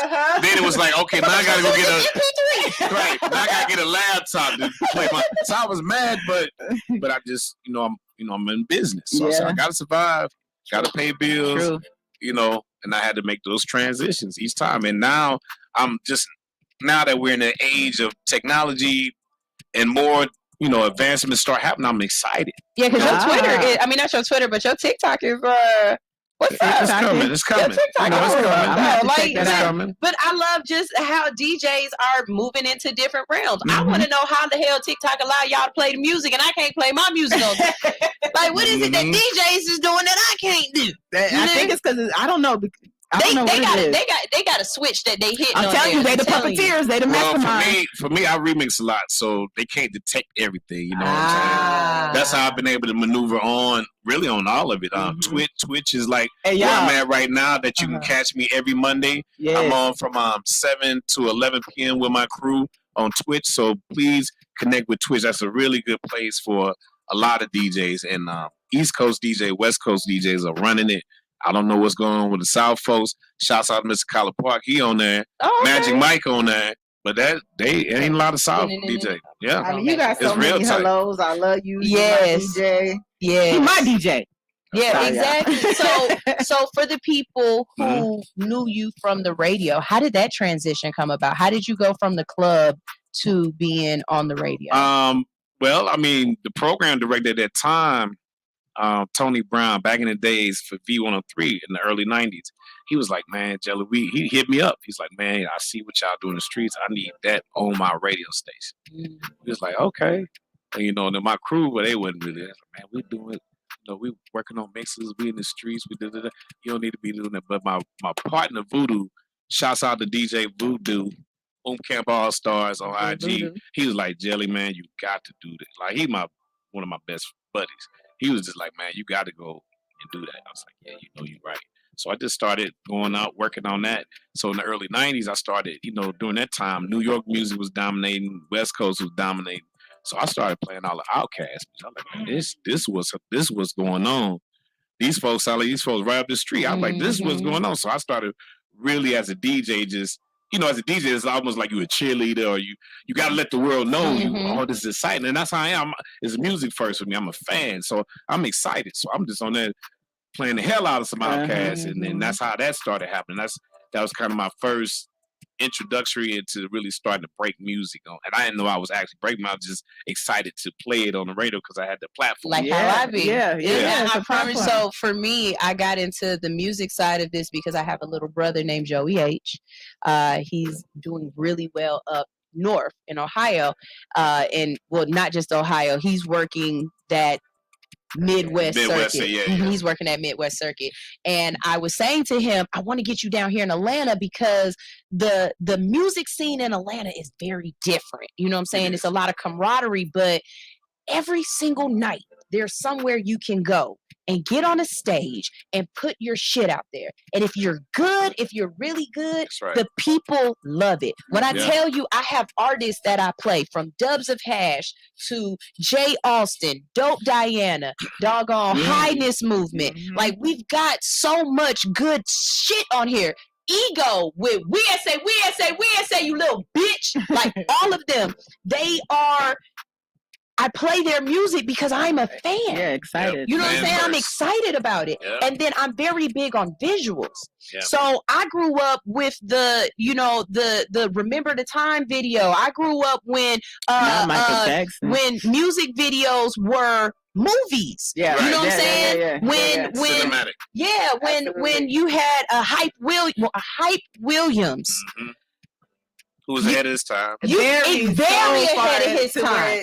Belly the movie. Yeah. Hype Williams was making music videos be 6 and 7 minutes long. When a music video that's why y'all still love Diddy. I promise to God, that's why y'all still love Diddy. Hype Williams made when she did that Honey video. Oh, Mariah. She made Mariah Carey go hard with that brown suit. You know what I'm saying? Like Missy Elliott. Go down the list. So when I think about stuff like that and I'm trying to play music or I'm bringing stuff out and I'm like, y'all don't realize how dope this person is. One day this person gonna hit and I'm gonna be like, yo, there you go. I used to play their music. Don't talk that. I did that. I used to play their music. I did it first. I did it first. How do you I did it first, and then I do it worse. Shouts out to Lil Baby on that line. Hard line. Wow. Like, how do you feel about that? Seeing some, like, when you saw Andre 3000 stand on stage and say the South got something to say. I was proud as hell. You know, it was like that's because you got to realize during that time as a DJ for me, I'm going up to North Carolina, South Carolina, Virginia. They laughing. Oh, they playing that country ass shit.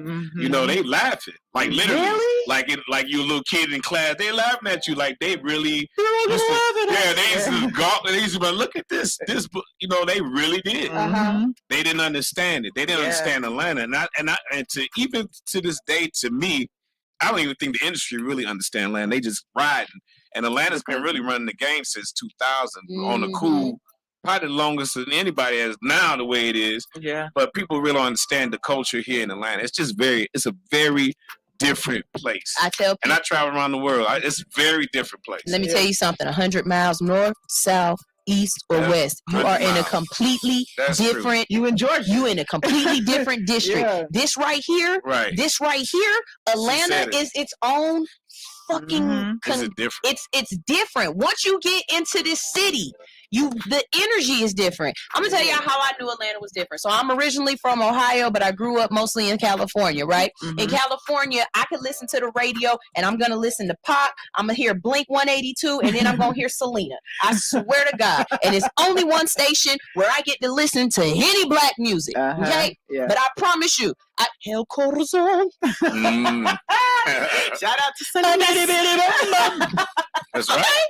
That's dope. Okay. But when I came to Atlanta, oh my God, we had 3 main stations that was playing black music all day, every day with black people on the radio. Everybody on the radio was black. Yeah. That shit was amazing to me. I had never in my life experienced anything like that. And even to this day, when I go home to Ohio or when I go home to California and I turn on the radio, I feel like y'all music sucks. Y'all DJs don't get it. You know what I'm saying? I remember going home to Ohio and taking... I'm asking you specifically because a lot of people don't remember this one. Okay. Do you remember T.I.'s PSC mixtape? Yeah, I had that. I took that home to Ohio. Okay. My family died listening to this. They was like, what is this? I introduced my family to T.I. Yeah. You know what I'm saying? Like, I was the one like, nah, y'all need to listen to this. I introduced my family to, I just said it earlier when he was like, they call her Gargamel because she Gargamel balls in her mouth. Yin Yang Twin. I introduced these Southern rappers to my brothers, and they're all over the place. And that's what a lot of us did during that time period. You know what I'm saying? Everywhere. Because I'm originally from St. Louis. Like, everybody did during that time period. Everybody was, I'm talking about from kind of what you had to do. mid-90s to 2005 up the Jeezy era. Like, everybody, that's what we all did. It wasn't like social media where I could send you some shit. Right, I had to go out there and work. Like, I had to work to get your music out there. So speaking of that, with the mixtapes, with Big Camp Records, with Camp TV, what was y'all guerrilla marketing? That was real guerrilla marketing. Let's be honest. What was y'all marketing tactic? What was y'all plan? Were y'all just like, we just gonna flood the streets, or did y'all actually? The streets. We all just worked. We all got off our ass. We worked Sunday through Sunday. Damn. Literally. Like, I look back and I'd be like, God dang. When did you sleep? We was goddamn Sunday through Sunday. We would be at the strip clubs. We'll be at the flea markets. We'll be at our stores. We'll be at the Freakniks. We'll be at every event. Literally we'll be on the road. Like, all this happened because, one, we had a crew of people. We probably had, when we first really kicked off, we had a strong nucleus of 20 to 25 folks, literally, that worked. Shouts out to BF. Shouts out to Voodoo, JT, Black, everybody. Like, all of us worked. And we still got an office on MLK. I used to live over there. That's where our office is to this day. Like, when Freaknik was popping 94, 95, everybody pull up to that MLK, 1079 MLK. And tour buses and everything. Yeah, I got here in '98. That was like the last Freaknik. And I was just, I knew then that Freaknik was something crazy because I was at Greenbrier. They was walking around with mesh on, with no drawers. Like, I knew when I seen this girl's nipples coming through, I said, "Oh, this is not Cali. This is different." It is. I was just too young Like right too young to enjoy Like, the this real is- Freaknik. But you know what?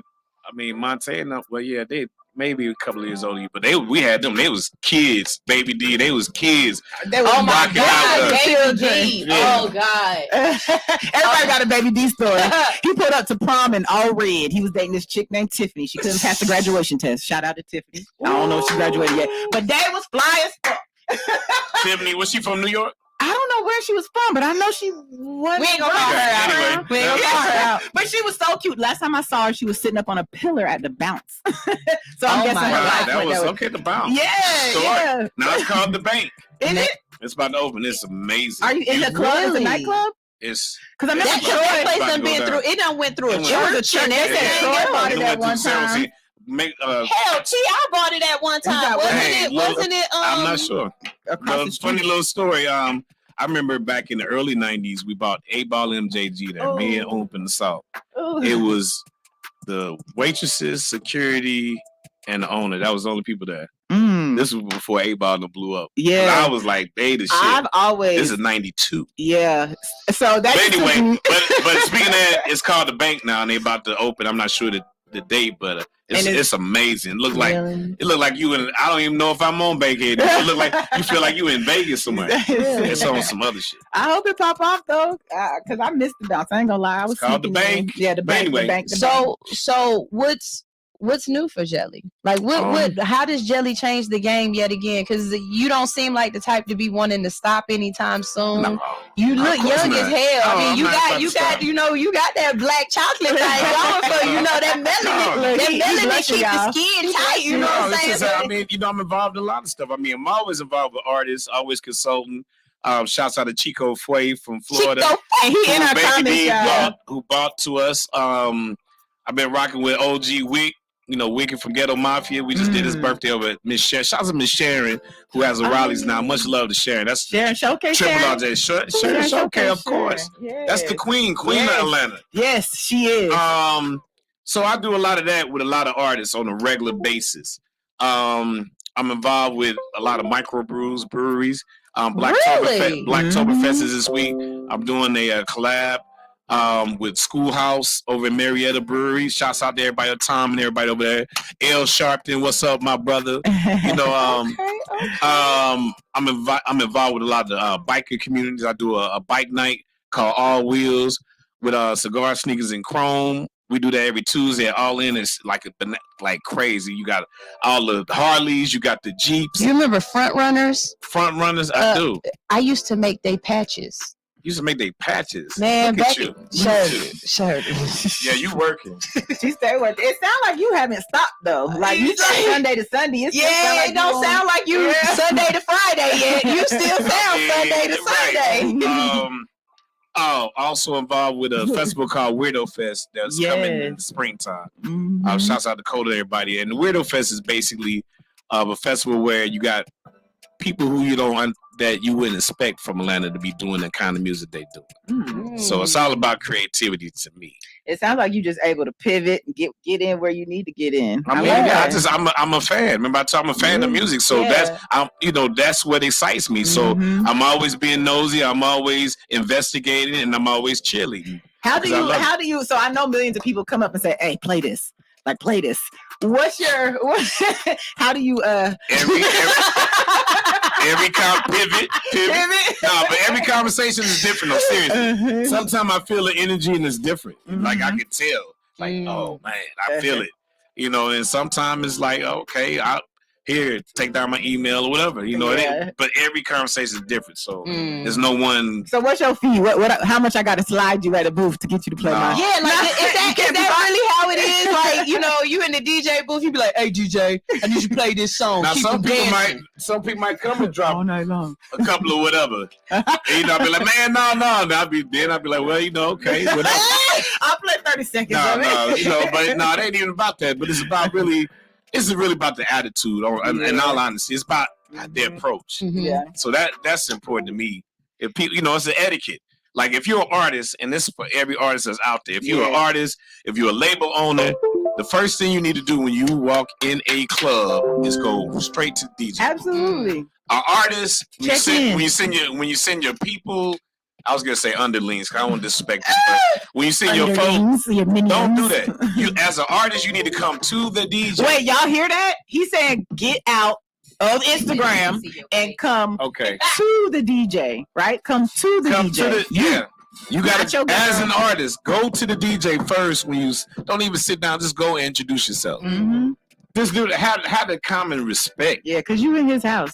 Well, let's give some etiquette. That's the etiquette. Yeah, let's give some etiquette. Let's give some etiquette because these new Percocet babies don't have no etiquette. They just call your phone and be like, "Where's you at?" And you be like, "Who is this?" And don't come in there and tell me, "Well, I got all the followers, I got all the millions of views." So what? Yeah. Can you sit and have a conversation with me? Mm-hmm. It can be 5 minutes. Mm-hmm. Introduce yourself. What's your name? Mm-hmm. Do that. Say, "What's up, DJ? What's your?" Just it's simple.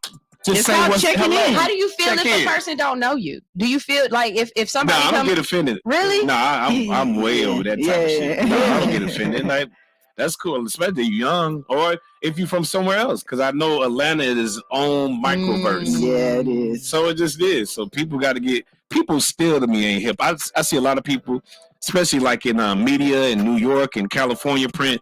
They don't understand the stories here in Atlanta. They might understand a couple of people. That's it. And they kind of leave it at that. And that's unfortunate.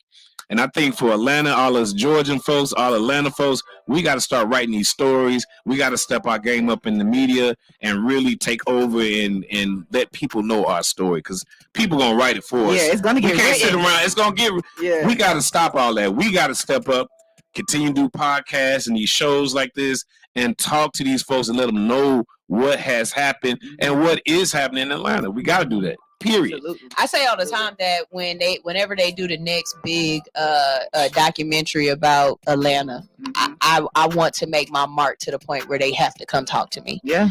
I feel as though Jelly would be one of those people. We got to make documentaries. We got to make a plethora. We got to go ham with them. Yeah, but I definitely feel like they couldn't make a documentary without talking to you.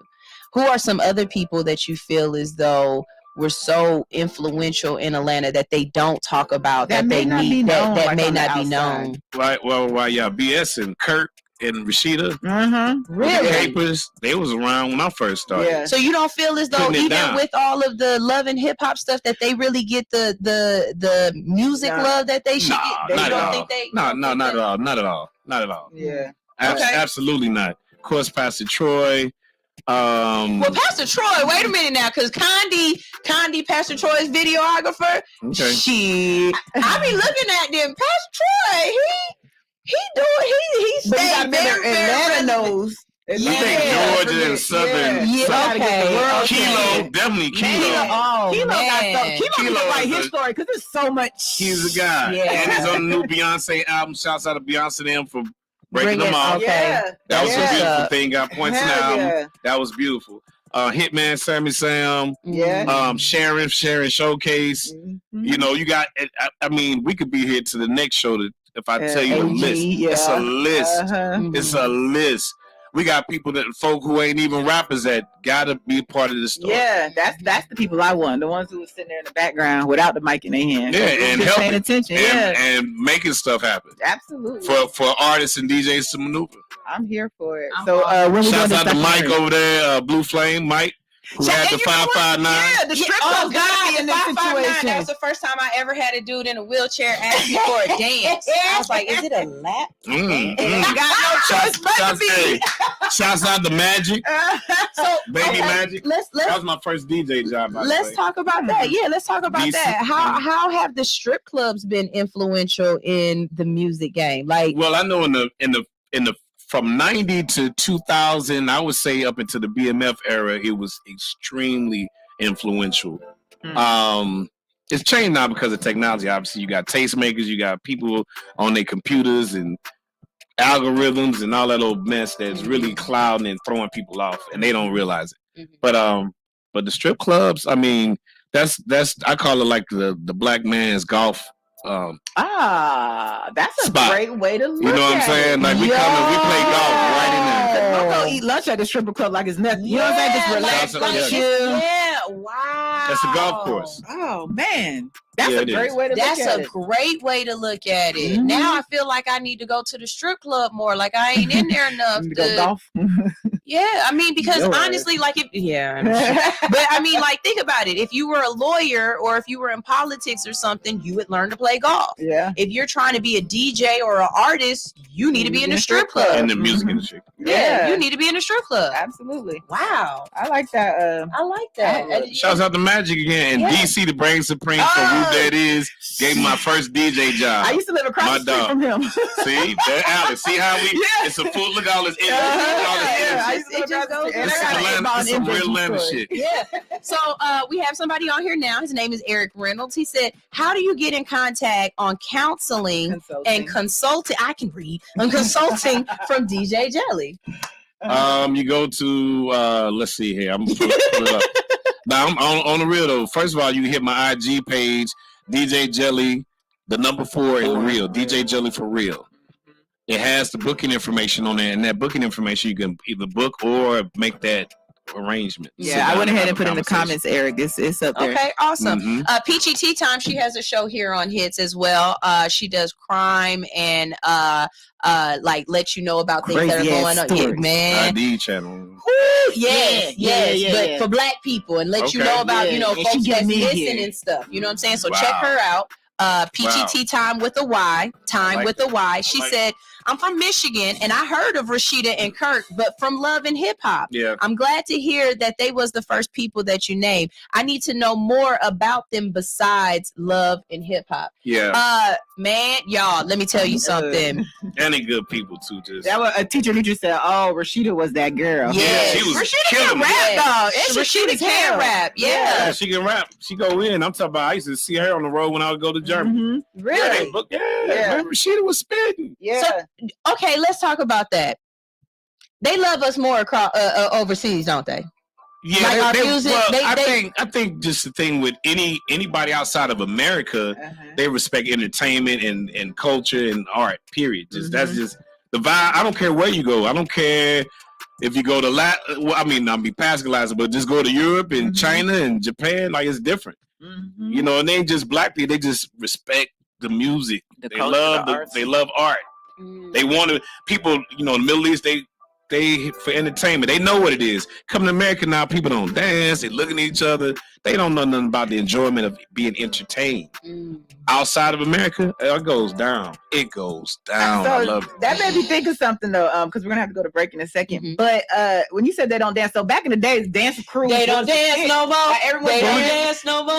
We're gonna get to that because Atlanta has a dance culture that's very important that you cannot separate from the music. Yeah. So what we started with remember a time?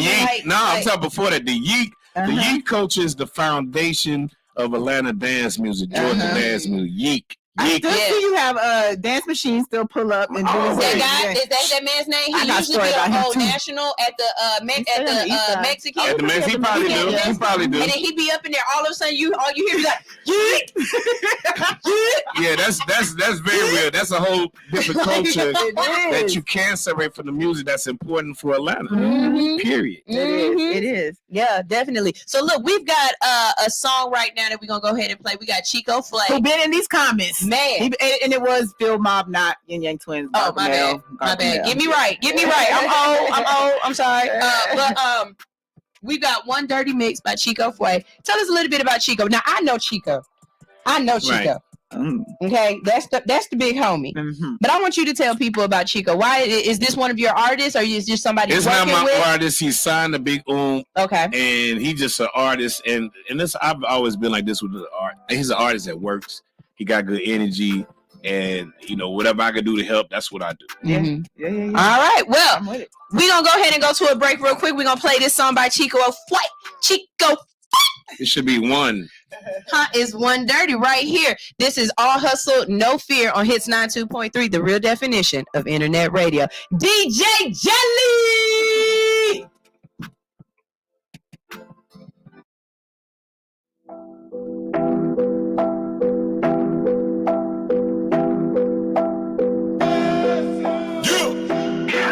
This a blood bang, yeah, the big one. With a thick bitch, that's a real one. For the blood done, I'm a kill one. With it, I'm a real one. You ever learn to work, the ones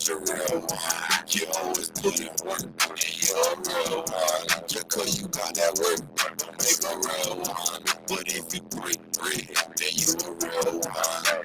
How the fuck you think we put these diamonds on our chest? Why the fuck you think we riding Beamer best to best? See, we done took some losses, but as bosses we don't thrill. And we don't like to talk a lot, we let them slip the bricks. Black Beamer, you're the big one. With a thick bitch, that's a real one. For the blood diamonds, I'm a kill one. Put in the work, I'm a real one. Ain't out of traffic, put this engine to the tits. Middle fingers out, we finger fuck the lot of bitch. Cabana on Miami Beach, the babies wanna six. Simulator, duplicator, do this shit the best. Black Beam, you're the big one.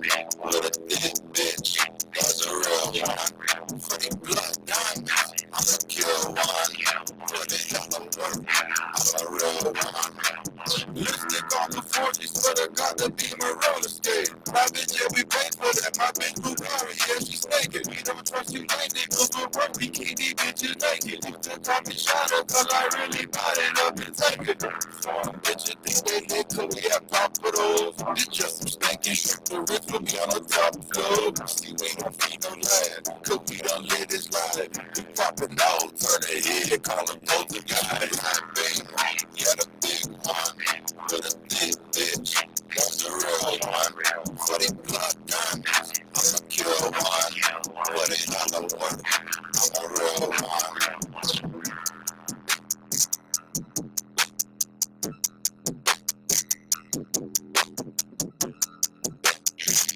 Alex said she want to hear a nasty Britney story.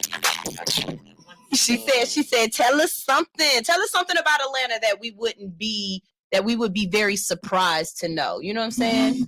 Tell us something. Give us. I know. Yeah, I know you've been there. I know you've been behind around the curtain for too long. No, you saying surprised to know, or just whatever. I mean, like we know because we've been around. I just think we left off on it. We talk about the dance culture, the yeek, and how much it is that the rest of the world really don't understand how important that is to Atlanta's music. And we say old Atlanta. I would say just Atlanta because the new Atlanta would be all this whatever people are making up right now, Black Hollywood and people who are moving here. All that's you can say that is new Atlanta, but there's Atlanta. Because when I talk to people, they be like, yeah, this, that, and the third. I mean, there's the industry side of Atlanta, then there's Atlanta, which is the folks of Atlanta. Yeah. Whether they are 15 or 55.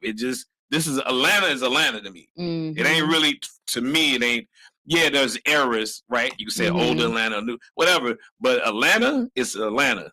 That's when they come together. When it's people for real, people who live in Atlanta knows what it is, period. It is what it is. Yeah, but the yeek culture is very important. And a lot of people really don't understand, or they surprised how that kept people out of trouble, kept people from killing people. And it was gangsters that was dancing and yeeking. That kept harmony. Not to be on no kumbaya, but it is. That's real. Do you think you could have done what you did here in Atlanta anywhere else? No. I can't foresee that. Not at all. We got to really thank Bobby Brown for buying a house. Shouts out to the king of R&B. Thank you, Bobby Brown, for making Atlanta music everything. Now, have you met Bobby Brown? I never met Bobby Brown. I actually worked at his studio when I came. Oh, really? So you had that much foresight, when my first year in college, I had a intern job at Bobby Brown's studio. I worked there for about 5 months. Got fired twice.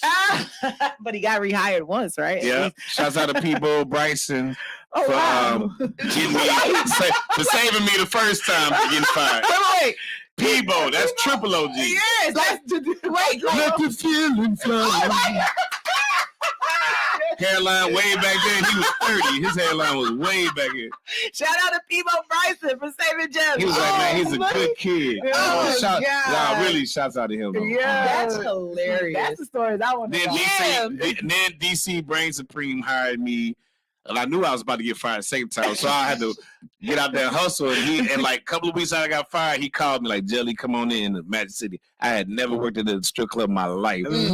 And I talked so much shit. What was that being in the strip club?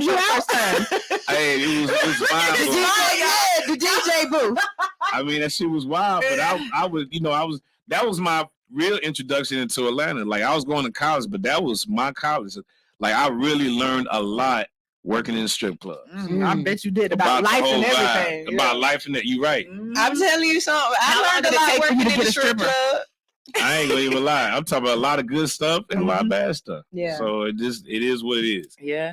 Very interesting. Knowing some of the people that have come out of Atlanta that you've watched, like Ludacris. We talk about this all the time. Chris Lover, and Poon Daddy. Like, watching those people, seeing, like you said, Outkast, watching, Jeezy. Like, okay, rest in peace. But I've talked about this a couple of times. I was in the building when Archie, we ready, like when he was performing. Like, what is it like watching those friends, watching those youngsters grow up to become superstars, and knowing you got to witness that? It's a beautiful thing because we all creating a legacy for ourselves and for each other. It's just, and to me, it's just, you can't say a lot. It's just amazing. It's a beautiful thing, straight up. And I'm glad to see the younger cats like Lil Baby. A lot of people talk about, but man, I'm really watching him.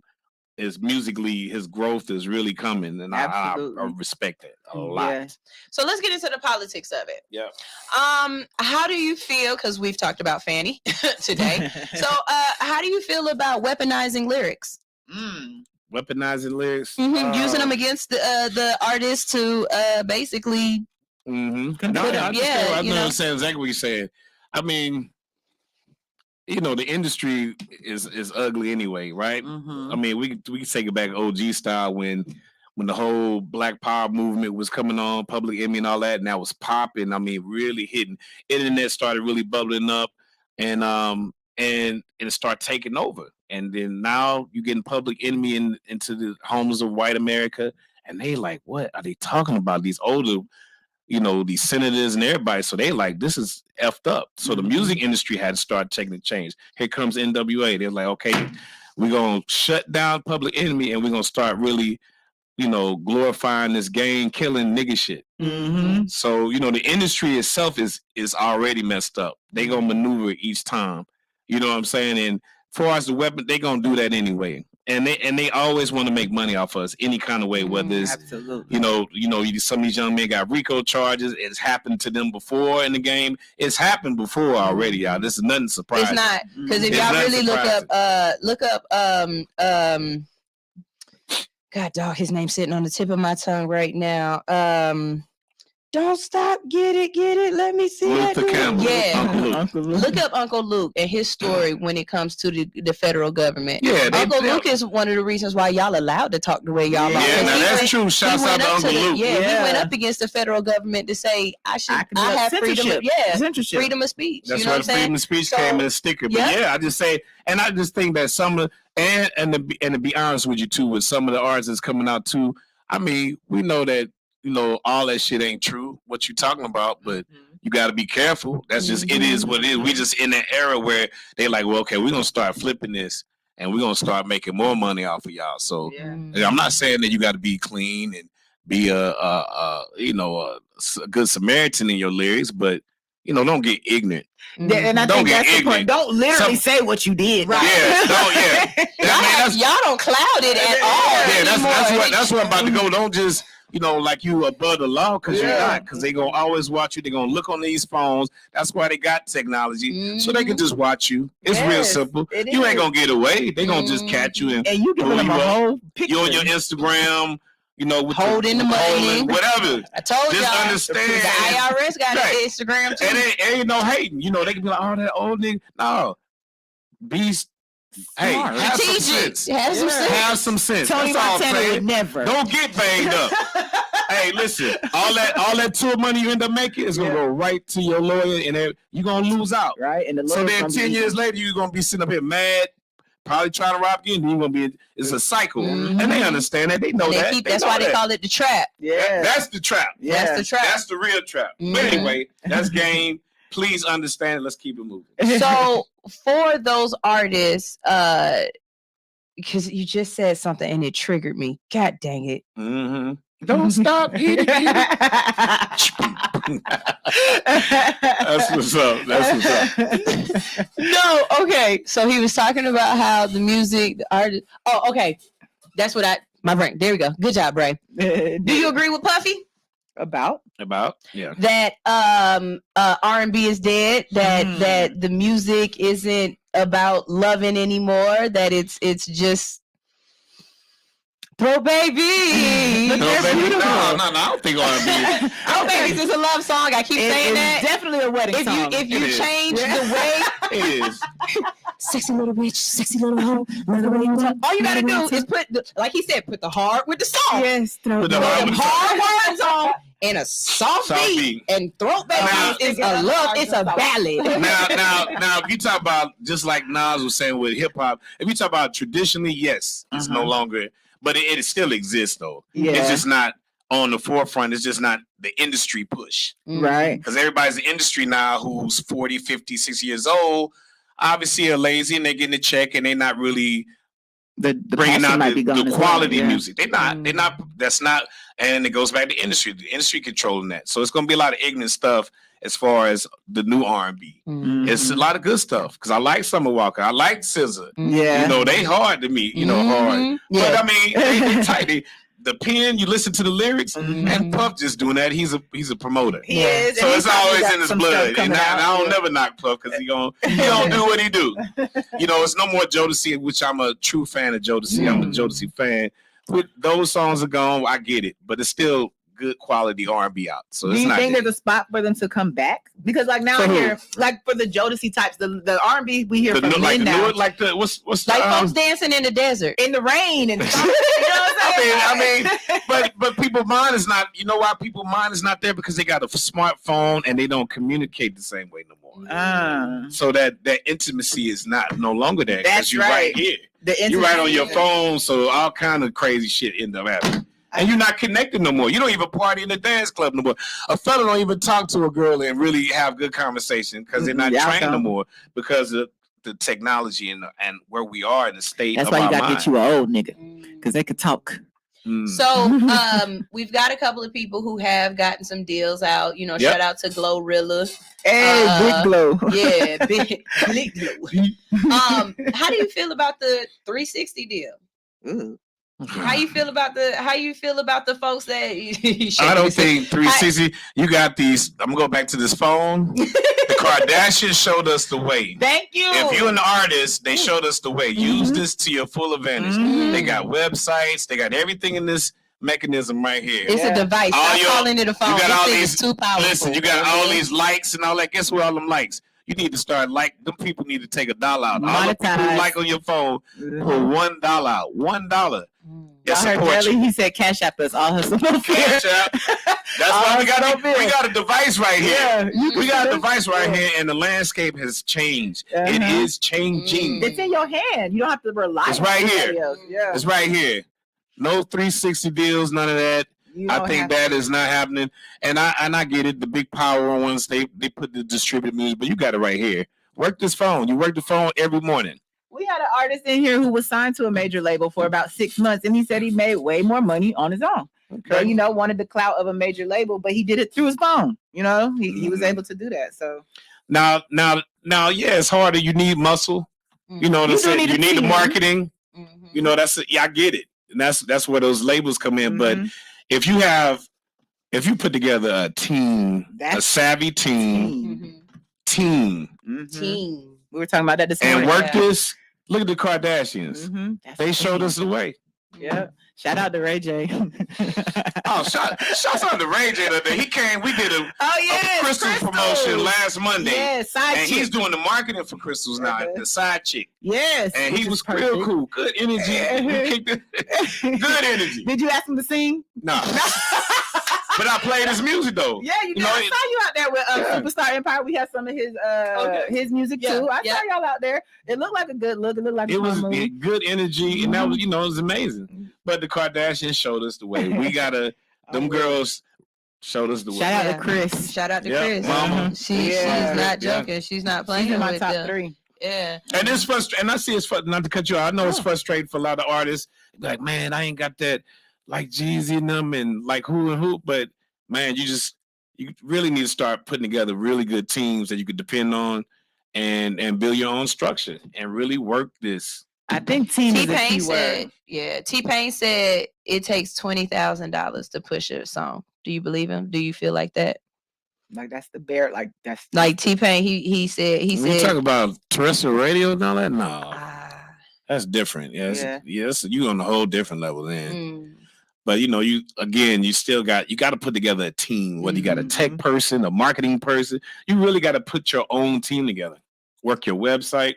Yeah, we're learning that. Yeah. Get you a good street team, because back in the day we didn't have none of that. It was like I told y'all before. Back to my story, it was a core of us 20 to 25 folks that worked. Man, let me tell you something. If you didn't see a big flyer when you was driving down the street, you wasn't driving. So I remember going home and putting on the TV to watch big TV. Like on that closed, it's not closed captioning. What is that? What's that TV called? You can watch anything on that. Anything could have popped up that night. But I know exactly. Yeah. Like y'all, yeah. How did y'all have foresight to do that though? We didn't. We just was a bunch of folks that wanted to make a way, and we all rallied and we connected, and that was the formula at that time. We really worked, literally worked Sunday through Sunday. We literally did that with a bunch of men. We had some couple of ladies. Shout out sister.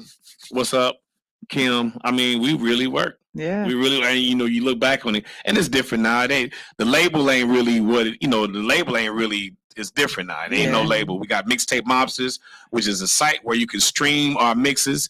www.mixtapemobsters.com. You can stream all the Jelly and Salt mixes from back in the 90s till now, currently. Shouts out DJ Monte with the 5 mix DVDs. He's been to a couple of our mixers, and is it his wife or his girlfriend? Shantae, who's about to get married to next month. Okay, congratulations. She was on one of the panels. We need to get you in here to be on one of our panels. Absolutely. Shouts out DJ Superboo. That's the young dude, the new young guy who's a part of the squad now. But go to our site right now, www.mixtapemobsters.com. I just dropped it in the comments, you can stream the mixes just like iTunes. You can just stream it, all the mixes.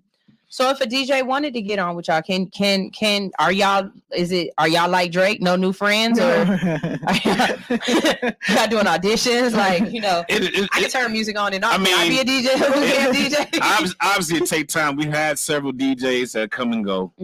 So, it's all about a relationship, building with us. Building with me, really. I'm the person that kind of bring the Obi-Wan Kenobi. I kind of bring them on in if they legit. Okay. I do have another question for you, and this one is Uh-oh. That right. I'm like, what did we? Drum roll. No. Period. Period. No. Period. Period. No, stop. You know what I'm about to say.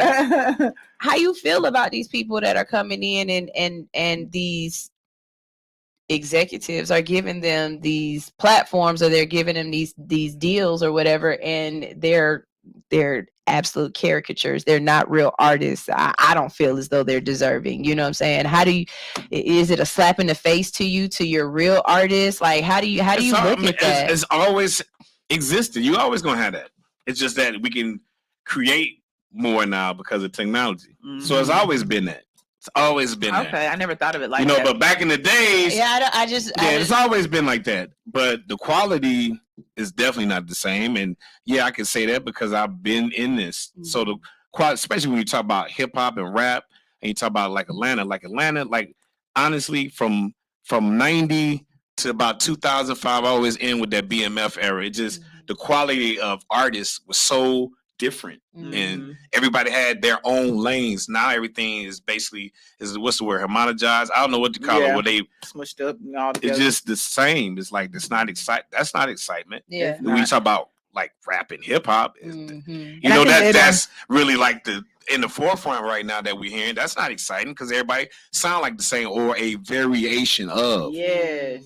Some of them might sound a little bit better, but it's still like I'm still hearing Future. I'm still hearing Thug. I'm still hearing Gucci. I'm hearing about 3 or 5 artists that's been around the last 20 years that every artist now sounds just like them. Yeah.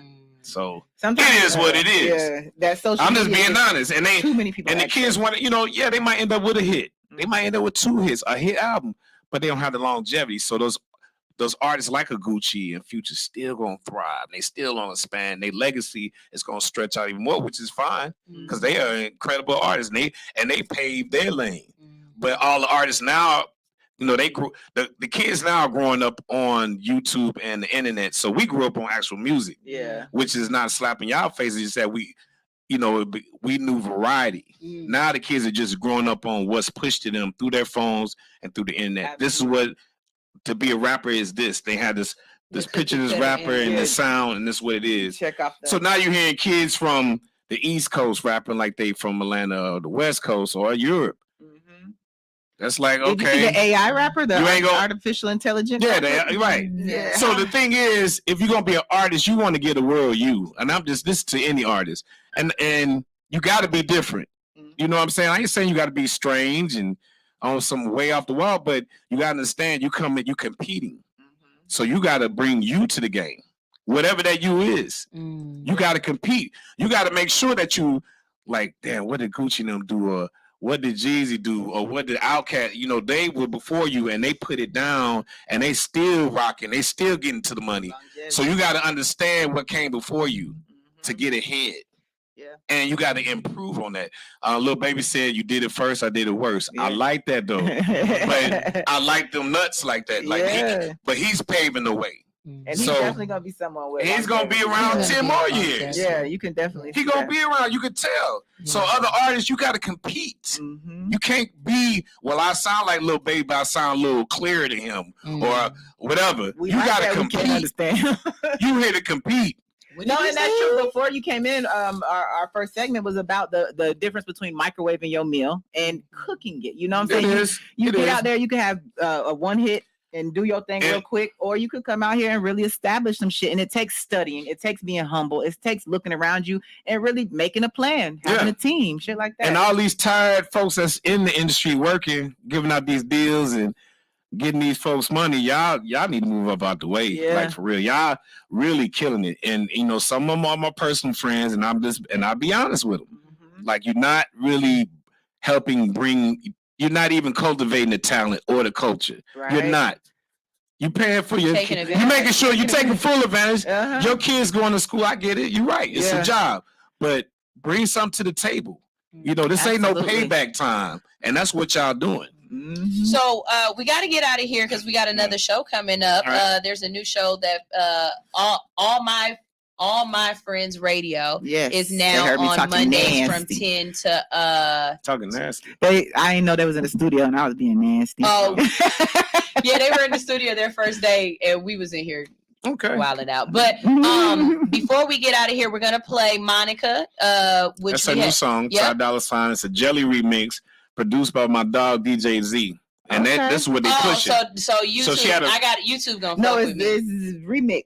Remember the DJ? Oh, okay. Okay, so they might not catch it. Okay, no, this is what they're pushing now. Monica is like, look, I like this. I want this is my song. Okay, so then I'm gonna have to go on my YouTube and tell them, don't you cut this off. DJ Jelly gave this to me. Jelly approved. Jelly approved this. He gave it to me. I got permission. So we're gonna play that, and we're also gonna play a music video. I would be remiss if I didn't play my brother's music video around you because I just not doing my job. I need you to see him because he's amazing. Shout out Joey H. We love you, Joey H. We go back to Nutsacks. Hey. But before we we got the same dad. We go back, way back. Before we let you get out of here, one thing that we talk about on here a lot is failure. The reason why we talk about failure is because failure is an intricate part of success. A lot of people are so afraid of failure that not only does it prevent them from doing things in the first place, it prevents them from moving forward the moment they experience it. With the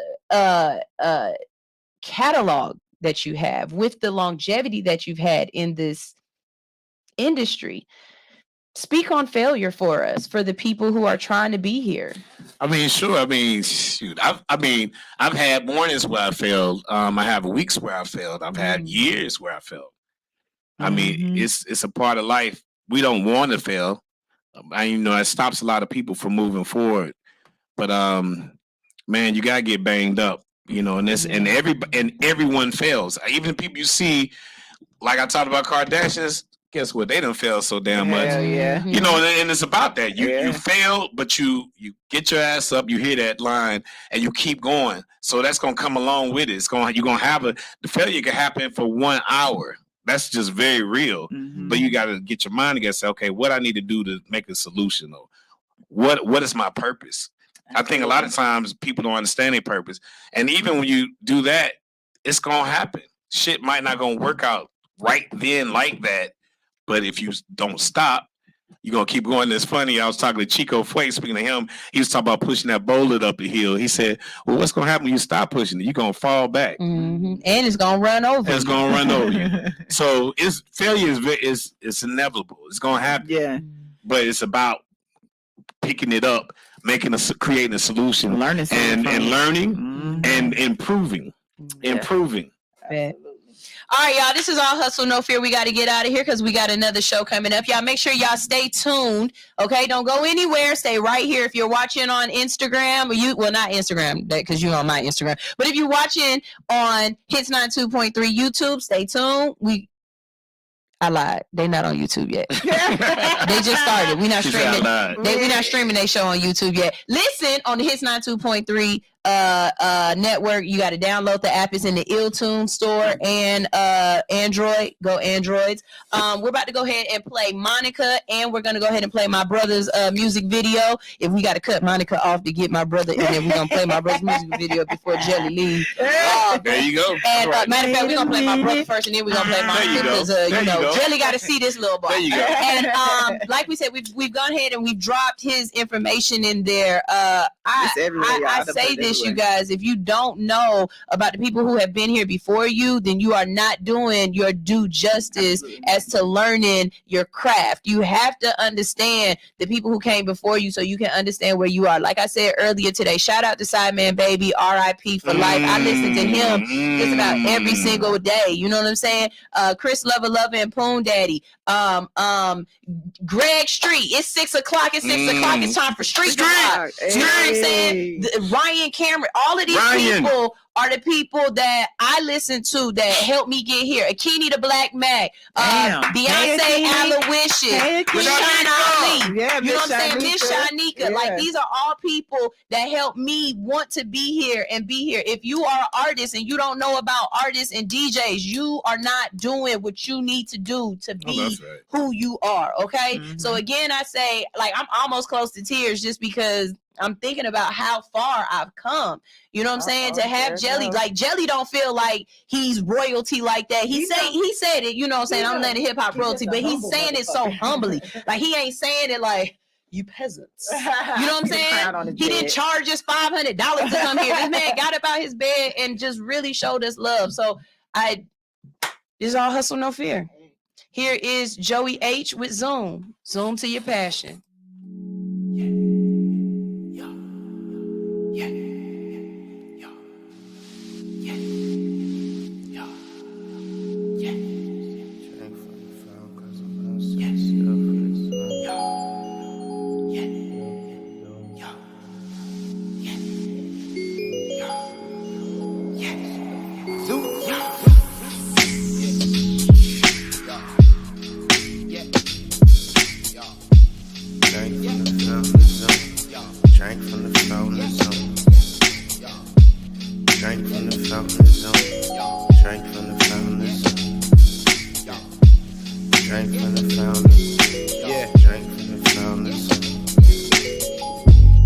Aside, I got a stiff arm.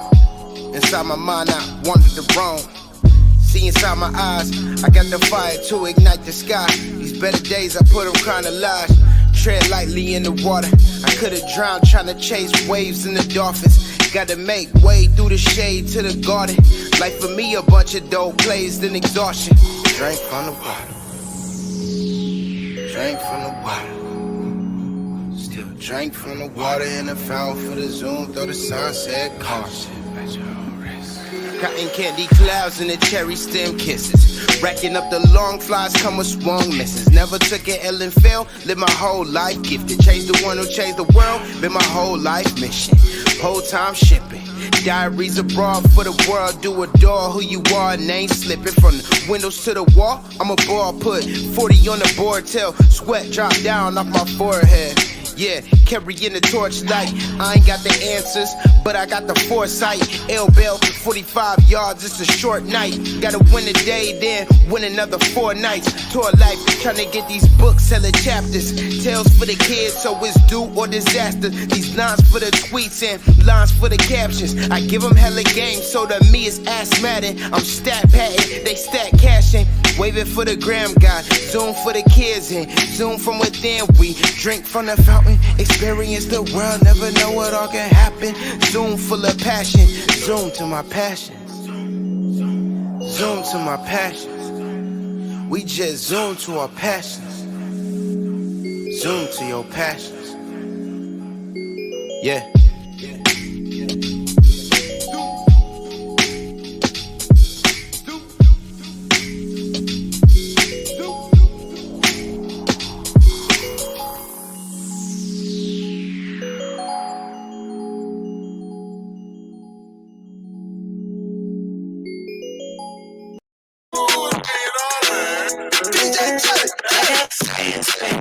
Just like you, they don't understand what we're going through. We can go back and forth, that's what we do. They won't see it once, it's me and you. I got your back, yeah. You got my front, yeah. That's how we love, we do what we want. They don't know the same little thing, not a simple little thing. Everything you do, that's why I love you.